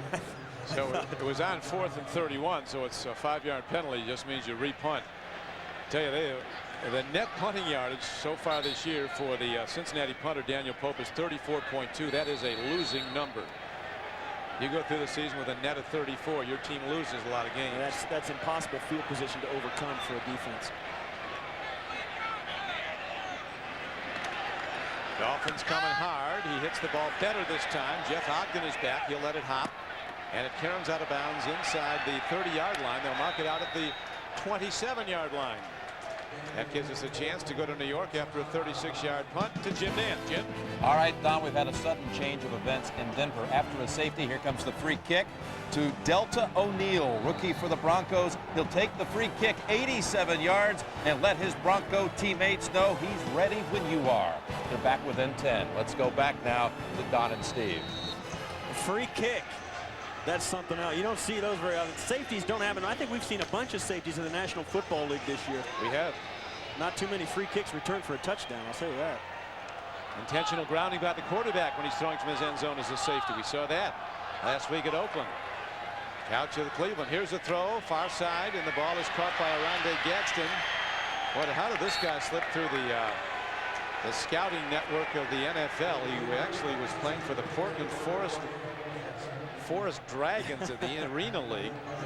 Cut by the Cowboys, a free agent. He's like a Pro Bowl quality receiver. It is impossible to keep track of all of these guys. You see 6'2", 215. The knock on him is his speed. He doesn't have flat open speed like a track guy, but he's a guy that makes plays. He's a big physical type of guy who's those guys are very in vogue in the NFL. And now the running back is a man in vogue for the Miami Dolphins. Lamar Smith, you'll remember that 18-yard touchdown run he broke to bring the Dolphins from behind in the third quarter when he had to be hit about 5 different times. And so the ball is advanced ahead for a first down for Miami, and that'll do it for 3 quarters of play. With the score, the Dolphins 24, the Bengals 13. Will return to Cincinnati after these messages and a word from your local station. You're watching the NFL on CBS. Where the Dolphins have rallied from behind to take the lead. Don Criqui with Steve Tasker. Miami scoring 24 unanswered points. Good teams find a way. They really do, and this game went just according to script. You knew the Cincinnati Bengals would come out emotional filled, and they came out and slapped them in the face, but the Miami Dolphins played steady, steady, steady. They overcame their own mistakes and hung in tough and got the huge play at the end of the first half to give them a chance to come back and win. First down, Fiedler hands off, and to the run they go, and Audrey Denson, using his blockers well, weaves behind him and is taken down by John Copeland after a gain of 7 yards. So now Miami goes into a conservative offense, looking to run clock as they build an 11-point lead. Whole game turning on the final play of the first half. Just a Hall of Fame play by defensive end Jason Taylor of the Dolphins, who stripped the ball, ran it in for a touchdown. It was a trifecta, kind of a sack, forced fumble, recovered fumble for a touchdown. That was like hitting a home run. Just a tremendous play. He forced the fumble, stripped it from Akili Smith, then ran it in from 29 yards out.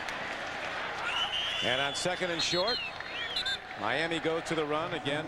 Denson takes it ahead. Next Sunday, the NFL on CBS puts on a Week 6 doubleheader. First, you'll see a battle between 2 of the best defenses in the league as these Dolphins take on the Buffalo Bills.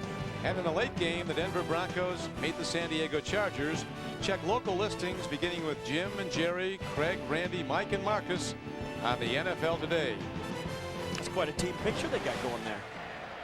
Good-looking family portrait. First down and 10. Pitch back. Open gap, and they break tackles again. And this is Lamar Smith breaking tackles as he did on that touchdown run that brought the Dolphins from behind. As now Miami has completely demoralized the Cincinnati Bengals. A 29-yard run, and the Bengals, with all that emotion and all that offense and all those good things, now find themselves in a downward spiral again. And look at the blocking up front, right through the middle. Lamar Smith just making people miss, finding daylight, just running to the open area of the football field. The Dolphins up front have just pushed the Bengals right out of the way. What a great running play, well executed up front. This is when it's the best to be out on the football field. You've got them on the run. 11 rushes for 67 yards. There's nothing like having a good Arande Gadsden led the blocking, a snowplow out in front of the ball carrier. Here is Lamar Smith running it as he gets the ball to the 21-yard line. Taken down by Darrell Williams. Really no gain on that play. As we see the fourth quarter clock now, a lot of time left, but Miami really in control of the game because their line is overpowering the defensive front of Cincinnati. Well, once Jay Fiedler got back on track, he kind of had his way with the defense, just being steady, mistake-free. And these guys on the defensive side, you know, they've got to be thinking, man, we had him on the run. Now it's gotten away from us again. Fiedler, 13 of 19 throwing the ball. 134 yards, 1 touchdown, 1 interception. Now the Dolphins are going to take a timeout. So with 12:31 left to play, the Dolphins have timeout. Back to Cincinnati. Dolphins with an 11-point lead after scoring 24 unanswered points to come from behind. Jay Fiedler, very effective workman-like performance at quarterback. Fiedler graduated from Dartmouth with an engineering degree in 3.5 years, so we know that Mrs. Fiedler out in Long Island didn't raise any dummy, and he's playing like it, very under control. Had the early mistake in the game, the interception. Now he throws to the end zone. He's got a guy for a touchdown. Great play by Fiedler and Oronde Gadsden. 21 yards, and it's lights out in Cincinnati.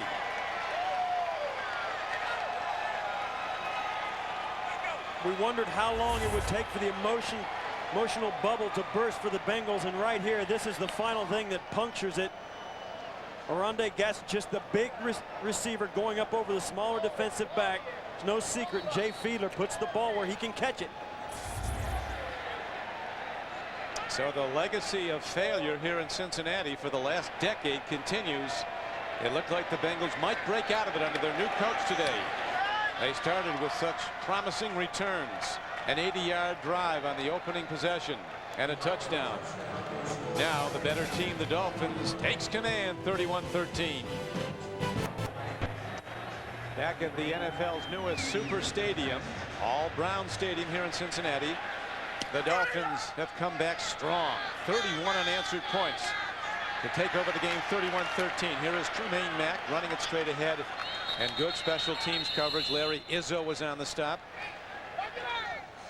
And we go to commercial, and then, as Oronde Gadsden's been in the end zone twice, Cincinnati takes over the ball. There is Damon Heward on the sideline. Whether or not he'll come in the backup to Jay Fiedler, but right now Akili Smith and the Bengals have the ball, and they have to throw early and often now. And finally, they get the ball back to Warwick, who was a factor early in the game, but they've taken him out of the game since then. Gallion, the middle linebacker, covering on the play. This is there's a penalty on this, and that's the first time we've seen Warwick, as you said, since the first quarter. This guy, you got to get the ball in his hands, Don. I mean, he's the #1 guy you picked in the draft. He's a playmaker. Give him the ball. Face mask, number 23. It's a 5-yard penalty being forced from the end of the run. That'll be a first down. This is Patrick Surtain. They put Surtain on him one-on-one. That's one way to get Warwick on the ground. He has an incidental. He took his hand right off, so it'd be a 5-yard penalty. But enough for a first down, and the ball is advanced now to the 37-yard line.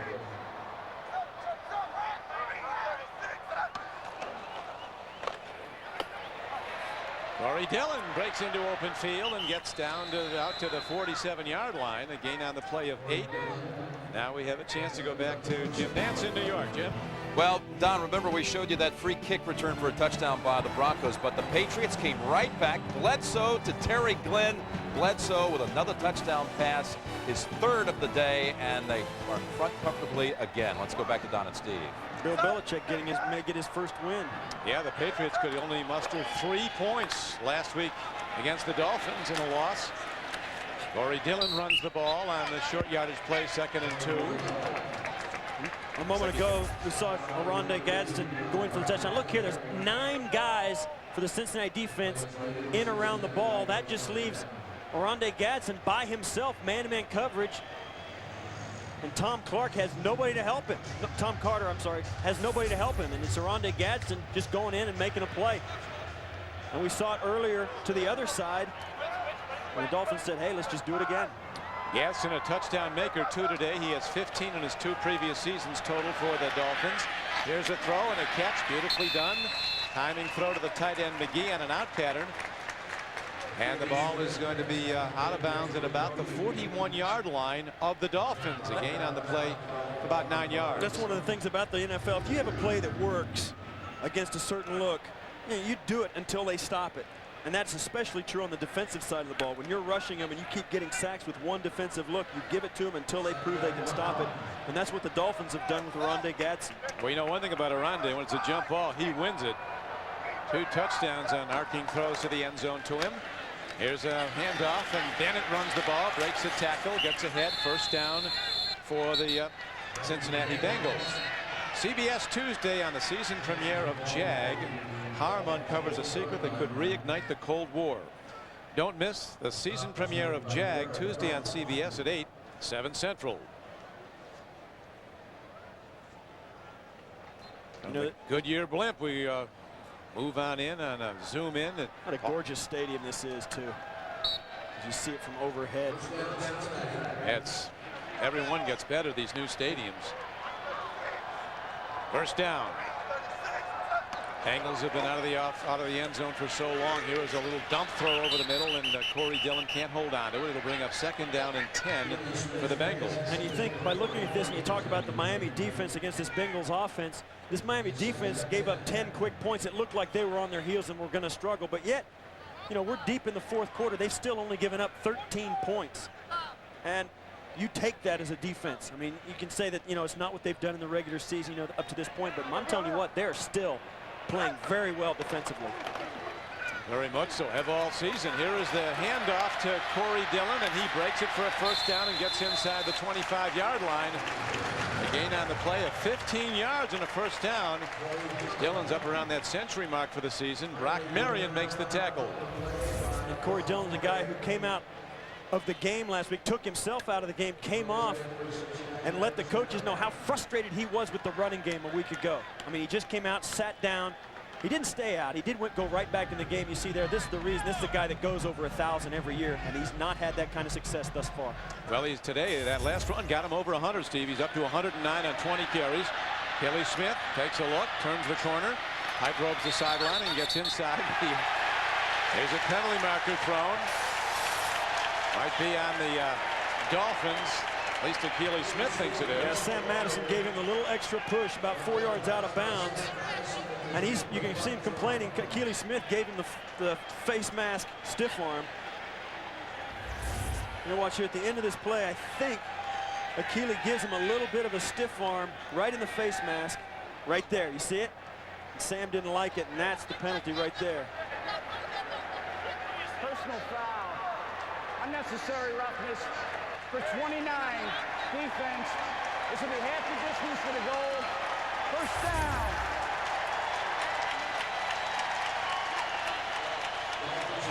That ref's not going to listen to you, Sam. You may as well come on and line up.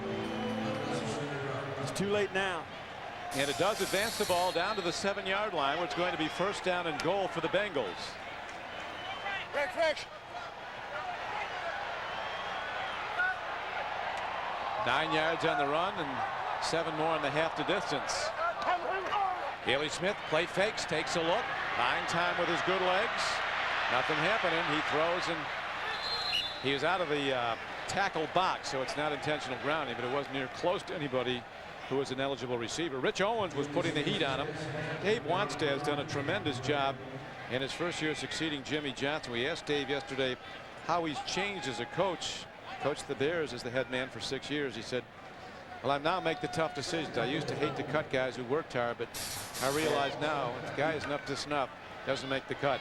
He has learned how to be, you know, a tough coach. You know, they're guys that work hard. You still have to let them go if they're not good enough, even though they don't make mistakes and they work hard.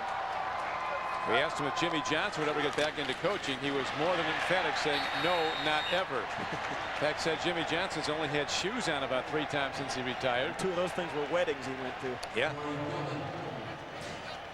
A loss of 5 yards on that play. Johnson and Wanstead It's interesting. a lot of success together. Exactly. It's interesting. The old adage is in the NFL, the team takes on the personality of its coach. And Dave Wanstead is a guy who's really professional. He's been a football guy all his life. He makes all the right moves, makes all the right decisions, very conservative. The son of a Pennsylvania coal miner, he knows what the hard times are as a kid growing up. His father suffered from black lung disease, which affects so many of the coal mine workers in Pennsylvania and elsewhere. On the other side, you have to wonder what kind of personality, when this Bengals team takes shape, will Dick LeBeau give it? False start. Number 63 offense. Moving prior to a snap. It's a 5-yard penalty. 3rd down.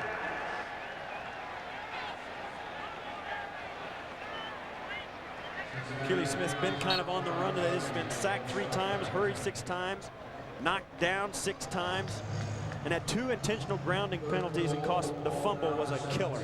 The fumble return for the touchdown. That's a tough day for a young quarterback. Yeah, that was really more than a fumble. That was the game, and the whole game turned on a great play by Jason Taylor, who ran it in after stripping the ball in the final play of the 1st half. Kelly Smith does the right thing and throws the ball out of bounds. As there were Dolphins, it looked like there was 15 of them out there. Jason Taylor And the gesture of sportsmanship helps his man up after well, he's seen enough of Jason Taylor today. That's the thing about this Dolphin defense. They get pressure on the quarterback with just 4 guys. They don't blitz very often because Jason Taylor, Kenny Mixon, Tim Bowens, Rich Owens, they get pressure with just 4 guys, so everybody else can go out, run around, look for wide receivers to cover without having to send extra people to get pressure. And here now is a 34-yard field goal attempt as Neil Rackers, who had missed all his previous tries, 0 for 3 this season till today. He's hit 2 today, and now his confidence has to grow as he's hit another. Too little, far too late, but it is points for the Bengals as they are now down by 15. The Miami Dolphins taking care of business on the road, coming in stunned early, down 13-0 to the underdog Bengals, and then methodically working their way back in. You have to really applaud Fiedler, the quarterback. Things did not go his way early, but he never gets rattled. He just keeps taking care of business, and pretty soon he's got his team out in front. 2 touchdown passes to Gadsden. Here's Brock Marion running back the kickoff for Miami after the field goal by Cincinnati. And he's out to 23-yard line. The key play of this game and of the season so far was this. Jason Taylor coming off the left side right in the front of your screen. He's going to go right through, dip, and just swat the ball out of Akili Smith's hand. Stay with it, scoop it up, and then it's a foot race. That is as big a play as you can have as a defensive lineman. Not only, I said earlier, it was a home run, that's a grand slam home run. That was on the final play of the first half, and at the time, before he made the play, the Dolphins were down 13-3. I like the slam dunk too. Ooh. He played basketball at Akron. Could you slam dunk over in your day? A long time ago. Not this day, but in your day.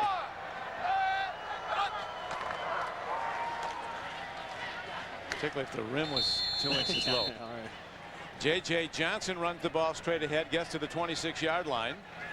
And a gain of 4 yards on the play as the Dolphins now getting set to run this out if they can go back to play next week the Buffalo Bills. And this is a great balance in their offense, and for so many years Dan Marino had to throw to win games.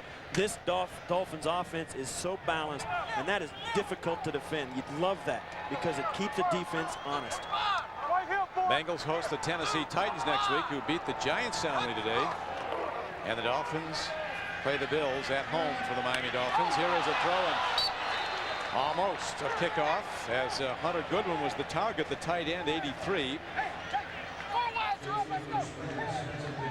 Coming up and defending on the play, Steve Foley, outside linebacker, who's been a good player. And this is what Jay Fiedler's got to stay away from. He's got to play steady football, take the open receiver. He sees the guy down, doesn't know that Steve Foley can close that fast, didn't see him from behind one of the other defenders. That's what Jay Fiedler has to stay away from. If he can keep away from throwing the huge interception and stay away from the mistakes, this is a great offense. This is a time this season you have to admire the Dolphins star. I mean, an unbelievable transition. One of the great players in the history of the league, no longer the cornerstone of the franchise, the retirement of Dan Marino, and now they're doing it with defense, and I think very solid play by Fiedler. Very solid. A lot of ball control. A lot of good things going on. Great running game. Both sides of the offensive side, running and passing, just look solid. Let's go back to 1995. Miami at Buffalo, AFC playoffs. 76,000 fans at Rich Stadium. The Bills got out to a 24-0 halftime lead. And here is a throw to Steve Tasker. And Steve Tasker is in the end zone, almost taunting there, Steve. Oh, come on. Throwing that fist in the air. What a day you had. 5 receptions for 108 yards. And, of course, every game against Miami for the Bills was huge. Well, it's nice to have a nice guy throwing to you. I had a future Hall of Famer throwing me the ball that day, and that was my first playoff touchdown. Actually, my only playoff touchdown. Well, I tell you, every touchdown is a huge one in the NFL, particularly in a playoff game. Here is a pitch, near side, doing the right thing, staying inbounds, and certainly, Steve, congratulations are in order for you, having been selected. This man was selected to the NFL's all-century team. Yeah, it was a huge honor. It's the greatest honor I ever gotten as a football player. There's no question about that. Yeah. But I mean, you were a 9th-round draft choice out of Northwestern. You were at Houston. I guess they tried to keep you, but you got signed with Buffalo. Yeah, Jerry Glanville let me get away. We've got to talk to Jerry about some of these guys he let get away. Brett Favre, Steve Largent. Here is the punt hit downfield. Backpedaling is Craig Yeast. Boy, that is a big-time punt by Matt Turk. A 70-yard punt by Turk, who was a guy who went to the Pro Bowl 3 times as a Washington Redskin. And they've really pointed to him as a big difference maker, giving his team the long field to go, and giving the opposition the long field to go, and setting up this very good Miami defense. Yeah, you love a punter with a big leg. And even though that was a touchback, it was great because now they've got 80 yards to go. Your defense can go out. And this is an area of the football field they're very used to defending. You'd like to get it inside the 10, but hey, a long punt like that, it's great. 70-yarder. Now Akili Smith and the Bengals doing as best they can with 5:47 left to play. They go to the run. Corey Dillon, who took himself out of the game last week, running hard today for well over 100 yards. It's premiere night on CBS, and on the season premiere of 60 Minutes, how does Firestone answer the charge that their tires are not safe? That's what Ed Bradley wanted to know, and reports on it tonight on 60 Minutes. Then it's the special premiere of That's Life. To the DeLucas, family is sacred, but football is religion. Paul Sorvino, Ellen Burstyn, and Heather Page Kent star in That's Life, followed by Nicolas Cage and Meg Ryan in the CBS Sunday movie City of Angels, all tonight on CBS.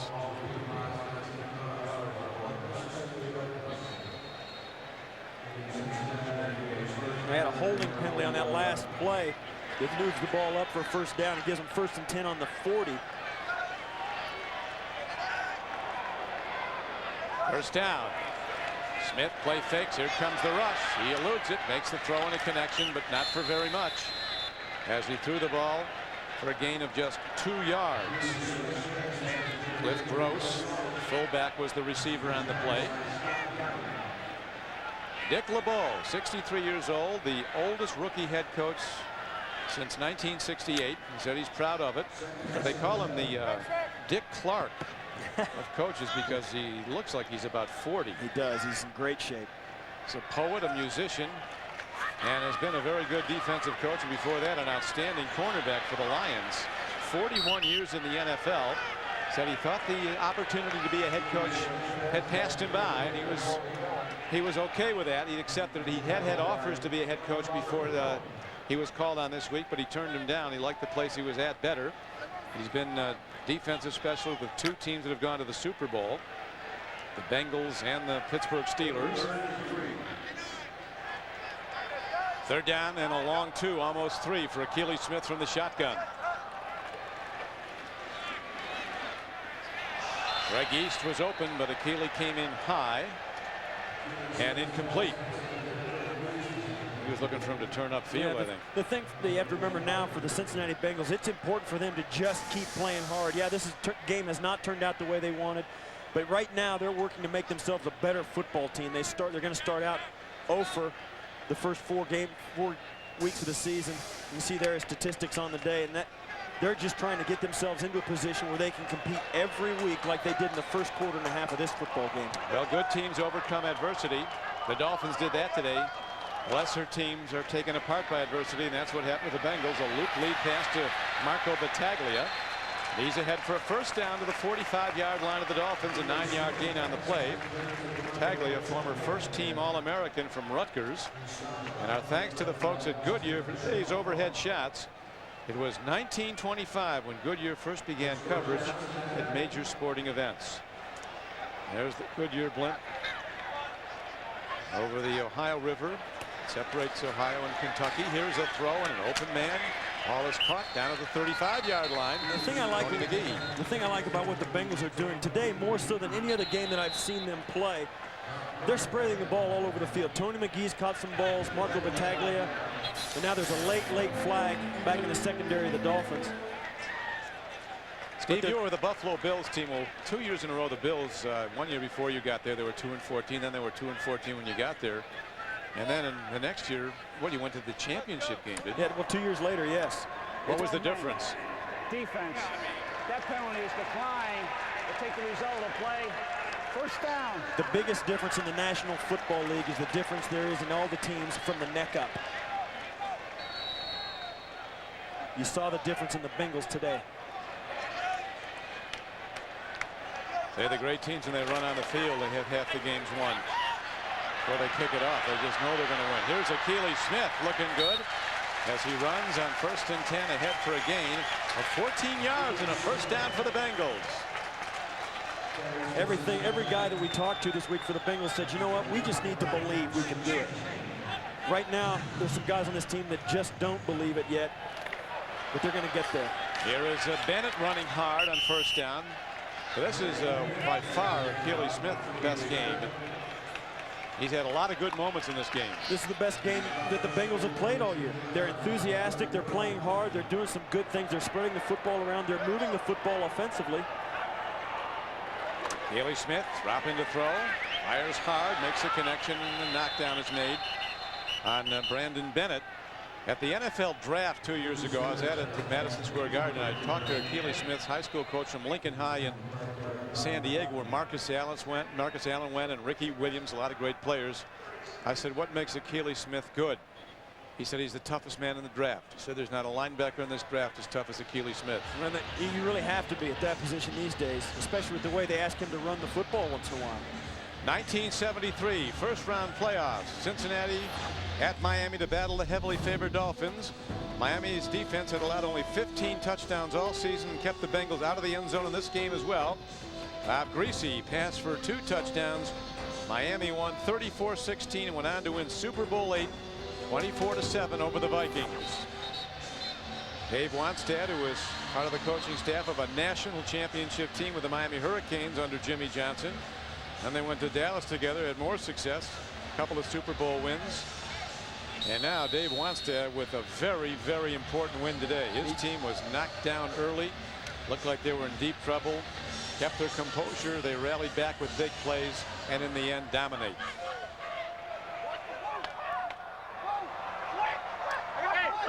Third down. Gilly needs 5 on this throw. No, he's going to take it with his legs. There he goes inside the 10. Slides down to the 7-yard line. We mentioned he spent a couple of seasons away from the University of Oregon in minor league baseball. Yeah, this is right down in the red zone. This is where Dave wants down. Now this is a guy that, you know, you talk to him, he loves it in Miami. He loves the organization and the freedom they've given him. He says he has an owner that just his only mandate is get the job done. What can we do to help you? Wayne Huizinga. Brandon Bennett gets the ball, and Jerry Wilson takes him down, and a timeout is taken by the Bengals.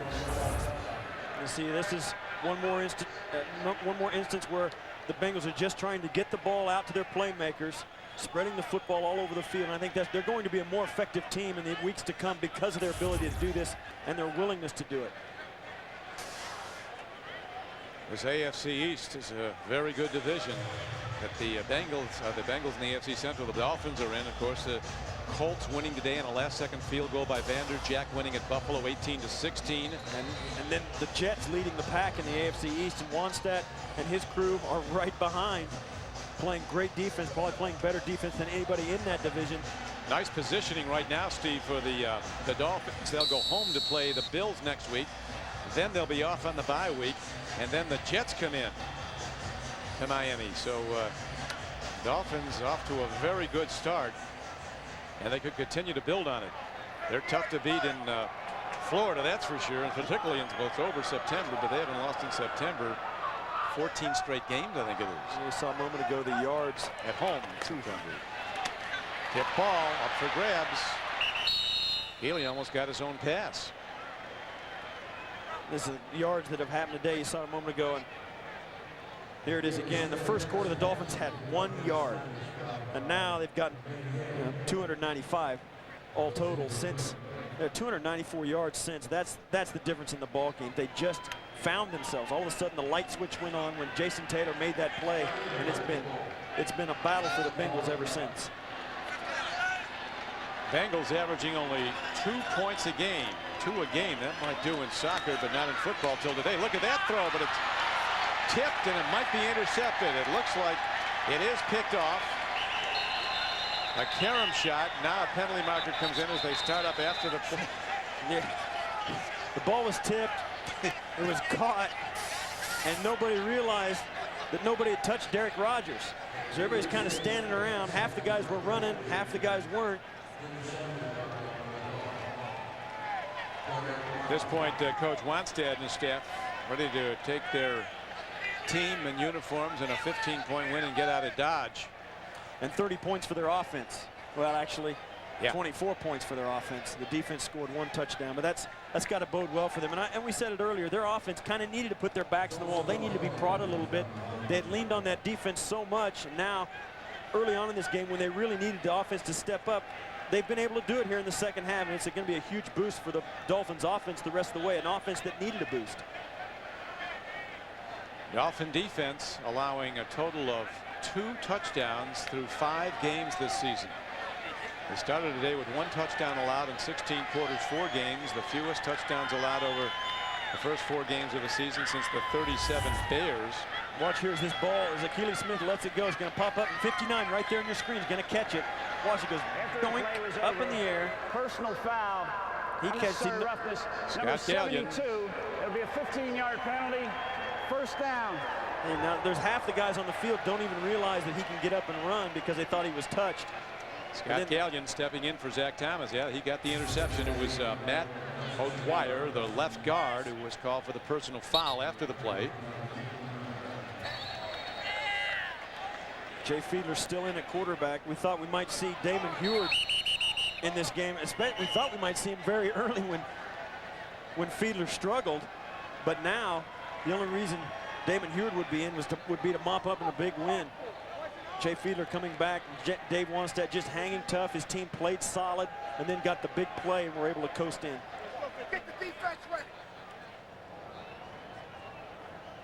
Wanstead still coaching hard. Get the defense ready, he's yelling as Dick LeBeau comes out to get. Looks like he wants to appeal or challenge the call. Yeah, they are. That this is an interception. Bad challenge. That looked like a clean interception. Yeah, it looked good to me. Well, you do whatever you can at this point. Oh, yeah. It's his first challenge as a head coach. We'll see how it goes. You know, Dick LeBeau, 41. There he is, the Dick Clark of the coaches. They're going to come out on the short end of the stick today, but you know what? They played well. I mean, they played hard. They played much better than they have in recent weeks, and there's some things they can build on from this ball game. And he's made some changes, and all the players that we spoke to said, you know what? We've got a much different way of practicing. The practices were much crisper, much more lively. And Dave Wanstead, he's working the officials on his side too. And here's the play. We'll see. There's popped up in the air. Dick Clark a minute ago. I got to think that you have a history with the National Football League if you go back that far. I have a history, there's no question. Not quite as long as Tom White's. These your line details are sketchy. Greatest league in the world. Yeah, details sketchy. As right now we're down to 2:08 to play in the game, which has been decided some time ago on a dramatic comeback by the Miami Dolphins, who were down 13-0. Here's how the instant replay rules work. 2 challenges per team will cost team a timeout unless the call is reversed. Then in the last 2 minutes of a half or an overtime, all plays are reviewed by the replay official. So yeah, it's only 2:08 left in the half, so this is why it has to be a coach's review and not a review from upstairs. If it was 8 seconds later in this ball game, just after the 2-minute warning, then Dick LeBeau wouldn't lose a timeout if this call was upheld. But it looks like it's not going to cost him a timeout anyway. This ball right there, you'll see Derek Rogers just can't come up with it. That ball squeaks out. But you know, so agree that it's no catch. yeah, and then Dave Wanstead is saying, get our defense ready. Guys, it's not that hard. We just saw it too. It wasn't a catch. And, you know, that's the thing about the replay. You know, they're tweaking it out. They're trying to get it just right, but it's kind of frustrating when the crowd sees it right away, and then the officials, it takes them longer to get it right than it does for the 60,000 people sitting in the stands. And Dave Wanstead knew it because he said, "Get the defense ready." This is an incomplete pass. The ball will go back to Cincinnati at the 11-yard line. The unnecessary roughness penalty on number 72 will be enforced from the 11-yard line. The down will count. It is now 4th down. Well, there you go. So Matt O'Dwyer may have cost his team a chance at points. Little did he know, as He was guilty of a personal foul after the play. And now Dick LeBeau would like some time put back on the clock. Dick LeBeau issued a mandate this week. No more music in the locker room. It's a place of business. Picked up the tempo of the practices. Yeah, no hats on backwards either, so he's getting his thumbprint on this team quick. For those of you expecting to see 60 minutes, you're watching the NFL on CBS and the game between the Miami Dolphins and the Cincinnati Bengals. I'm Don Criqui along with Steve Tasker. The score is the Dolphins 31, the Bengals 16. 60 minutes will be seen in its entirety immediately following this game, except on the West Coast. 2:08 left to play. Cincinnati with 351 total yards, but only 16 points. And that's the only statistic that matters in defensive football, and that's points allowed. And Miami has that statistic in his hip pocket. They are very good at not letting people score on them, and that's the bottom line for any defense. Caley Smith today has thrown the ball 35 times, has completed 20 for 178 yards and 1 touchdown. He's not been intercepted now. So they take that intercept away, ruling it an incomplete pass. His counterpart Jay Fiedler has hit 14 of 21 throws for 155 yards, 2 touchdowns, both to Oronde Gadsden, and 1 interception. This right here, the end of this drive, is kind of a microcosm of where the Bengals have ended up. They started out with a 1st and goal on the down inside the Dolphins 10-yard line, and it ends up as a 4th and 25. They're still trying to sort it out. There's 2 guys with a lot, as you said, there's 2 guys with a lot of NFL experience chit-chatting right there. One an official, one a head coach. Not the most important reversal, but without question the longest. Now Dick LeBeau's point was he wanted some time put back on the clock because the pass should have been incomplete and the clock continued to run. Now he says, hey, wait a minute. If we score here, there's 2 minutes left in the ball game. We got a chance. We're within 2 scores to make something happen. A breakout day for running back Corey Dillon of the Cincinnati Bengals, who ran the ball 22 times for 110 yards. In the previous 3 games, he had a total of only 82 yards rushing. Up to today, the Bengals were the lowest in the NFL at attempts per game rushing. They had less than 20 attempts per game. Today, Corey Dillon tops that mark just himself. And that's important. Call me old-fashioned, Steve, but is it that hard to get this right? I guess so. I guess so. And we've been talking about it. Here, now they're coming back on the field. This is at least 6 minutes. Yeah, this is replay. with 2 minutes left in the game. This is when you think maybe replay is just a little bit too much. 4th down, 4th and goal at the 26. Please reset the game clock to 2 minutes, 14 seconds. Well, there you go. So we're going to add 6 seconds. There's now 2 minutes and 14 seconds left to play. Took 6 minutes to get 6 seconds. We're told by our producer Jim Rickoff the total elapsed time on that replay review 10 minutes from the start of the play until they finally are ready to snap the ball again. Caley Smith takes a look, goes to the end zone, and he overshoots. Ron Dugans, the 1st-year receiver from Florida State. And so the Dolphins will take over the ball. They took over the game long ago, leading at 31-16 with 2 minutes and 8 seconds left to play. Coming out again now to complete his work is the quarterback Jay Fiedler. From Bob Greasy to Dan Marino to Jay Fiedler has been the quarterback succession at Miami. From Shula to Jimmy Johnson to Dave Wannstedt, the coaching progression. And these new guys off to a terrific start. Yeah, they really are. They really are playing extremely well, all phases as well, not just the defensive side. J.J. Johnson, good back from Mississippi State in his 2nd year, runs the ball.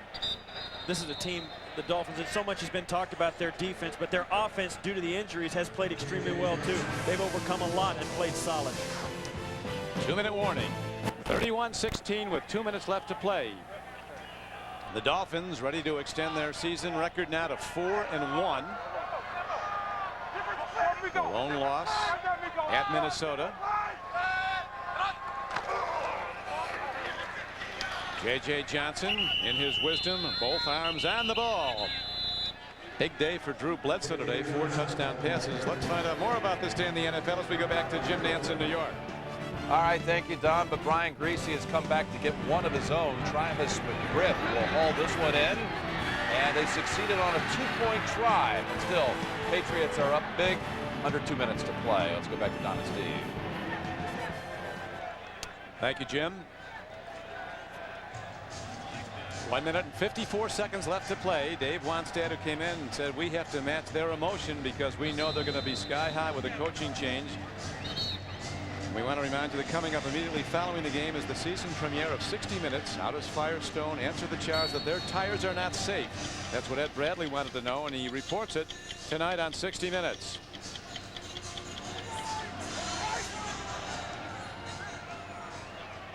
Dick LeBeau, the 63-year-old rookie head coach of the Bengals, whose heart had to be pounding with that great start, only to see it all come a cropper.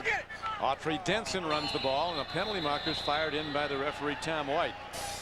Holding call against the Dolphins. And this Dolphins team last week, they had 1 penalty on offense and 1 penalty on defense and only 3 penalty on special teams. But today they have had some crucial penalties that have cost them: pass interference penalty and also an unnecessary roughness penalty. With the outcome of this game, the Dolphins will lead the all-time series with the Cincinnati Bengals. Number 83, offense. Penalty is declined. 4th down. By a decisive 12-3 advantage. Miami has come out on the winning end in each of the last 9 decisions, including today. The last time the Bengals defeated Miami was in 1977. There's the penalties for today. 8 penalties on the day for the Dolphins for 51 yards. I think, you know, the number isn't as dynamic as the timing of those penalties throughout the game. Now on 4th down, the ball is punted downfield to Craig Yeast of the Bengals. Lets it hit, and it'll go out of bounds at the 2-yard line. So an already impossible situation gets more difficult as the Bengals will take over the ball first and 98. A 64-yard punt with a net of 64. How about that, Don? A 64-yard punt out on the 2-yard line. Wow. A good indicator why Turk went to 3 Pro Bowls as a Redskin. There's Miami's next 8 games. And that's the AFC East, and they go all the way to the end of the year before they finish with the Jets, Indianapolis, and Buffalo. Those are going to be the crucial games to see which of those teams goes to the playoffs. And you can bet this Miami club is going to be right in the thick of it. Well, they proved their mettle today, rallying from behind on the road. Now Akili Smith will be firing from his end zone as the Dolphins line up their pass rush. Here it comes. Smith throws. It's incomplete to Ron Dugans at the 10-yard line. Next 8 games for the so far winless Cincinnati Bengals. Tennessee at home next Sunday. Then they go to Pittsburgh. Back home to play Denver, at Cleveland. Baltimore comes in. Baltimore beating the Bengals a week ago at Baltimore 37-0. Bengals felt that they really looked to run up the score. Yeah, they don't forget things like that either. You can bet that that'll come back up when Baltimore comes into town. It is the NFL, though. They're not supposed to. Everybody's supposed to be ready.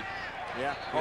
If you don't like how bad you're getting beat, get better. That's exactly right. You're not going to get any sympathy from people around the National Football League because, believe me, the Dolphins, you come in here, and the Dolphins wanted to, you know, if they're down, if the Bengals would be considered a down team, the Dolphins wanted to kick them in the stomach. I mean, they're not going to let them up. That's the way it is in the National Football League. They play for keeps every week, and if you don't show up ready, you're going to get killed.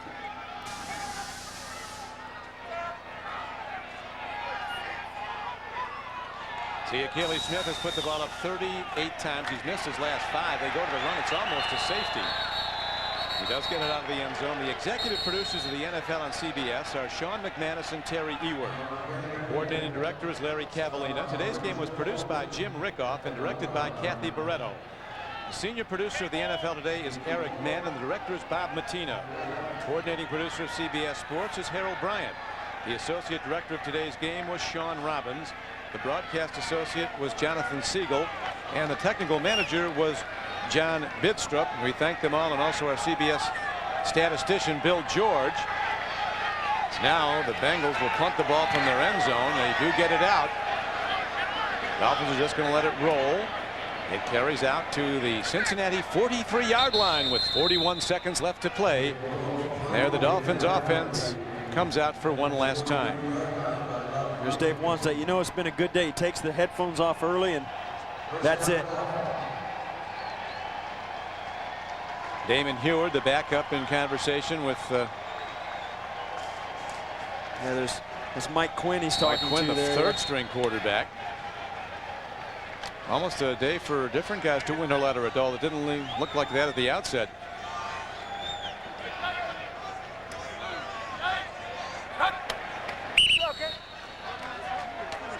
Fiedler downs the ball. Dick LeBeau is what he had to say coming in as the first-time head coach. We think we can win on a regular basis with the people we have. We can be competitive, and we can do it this year.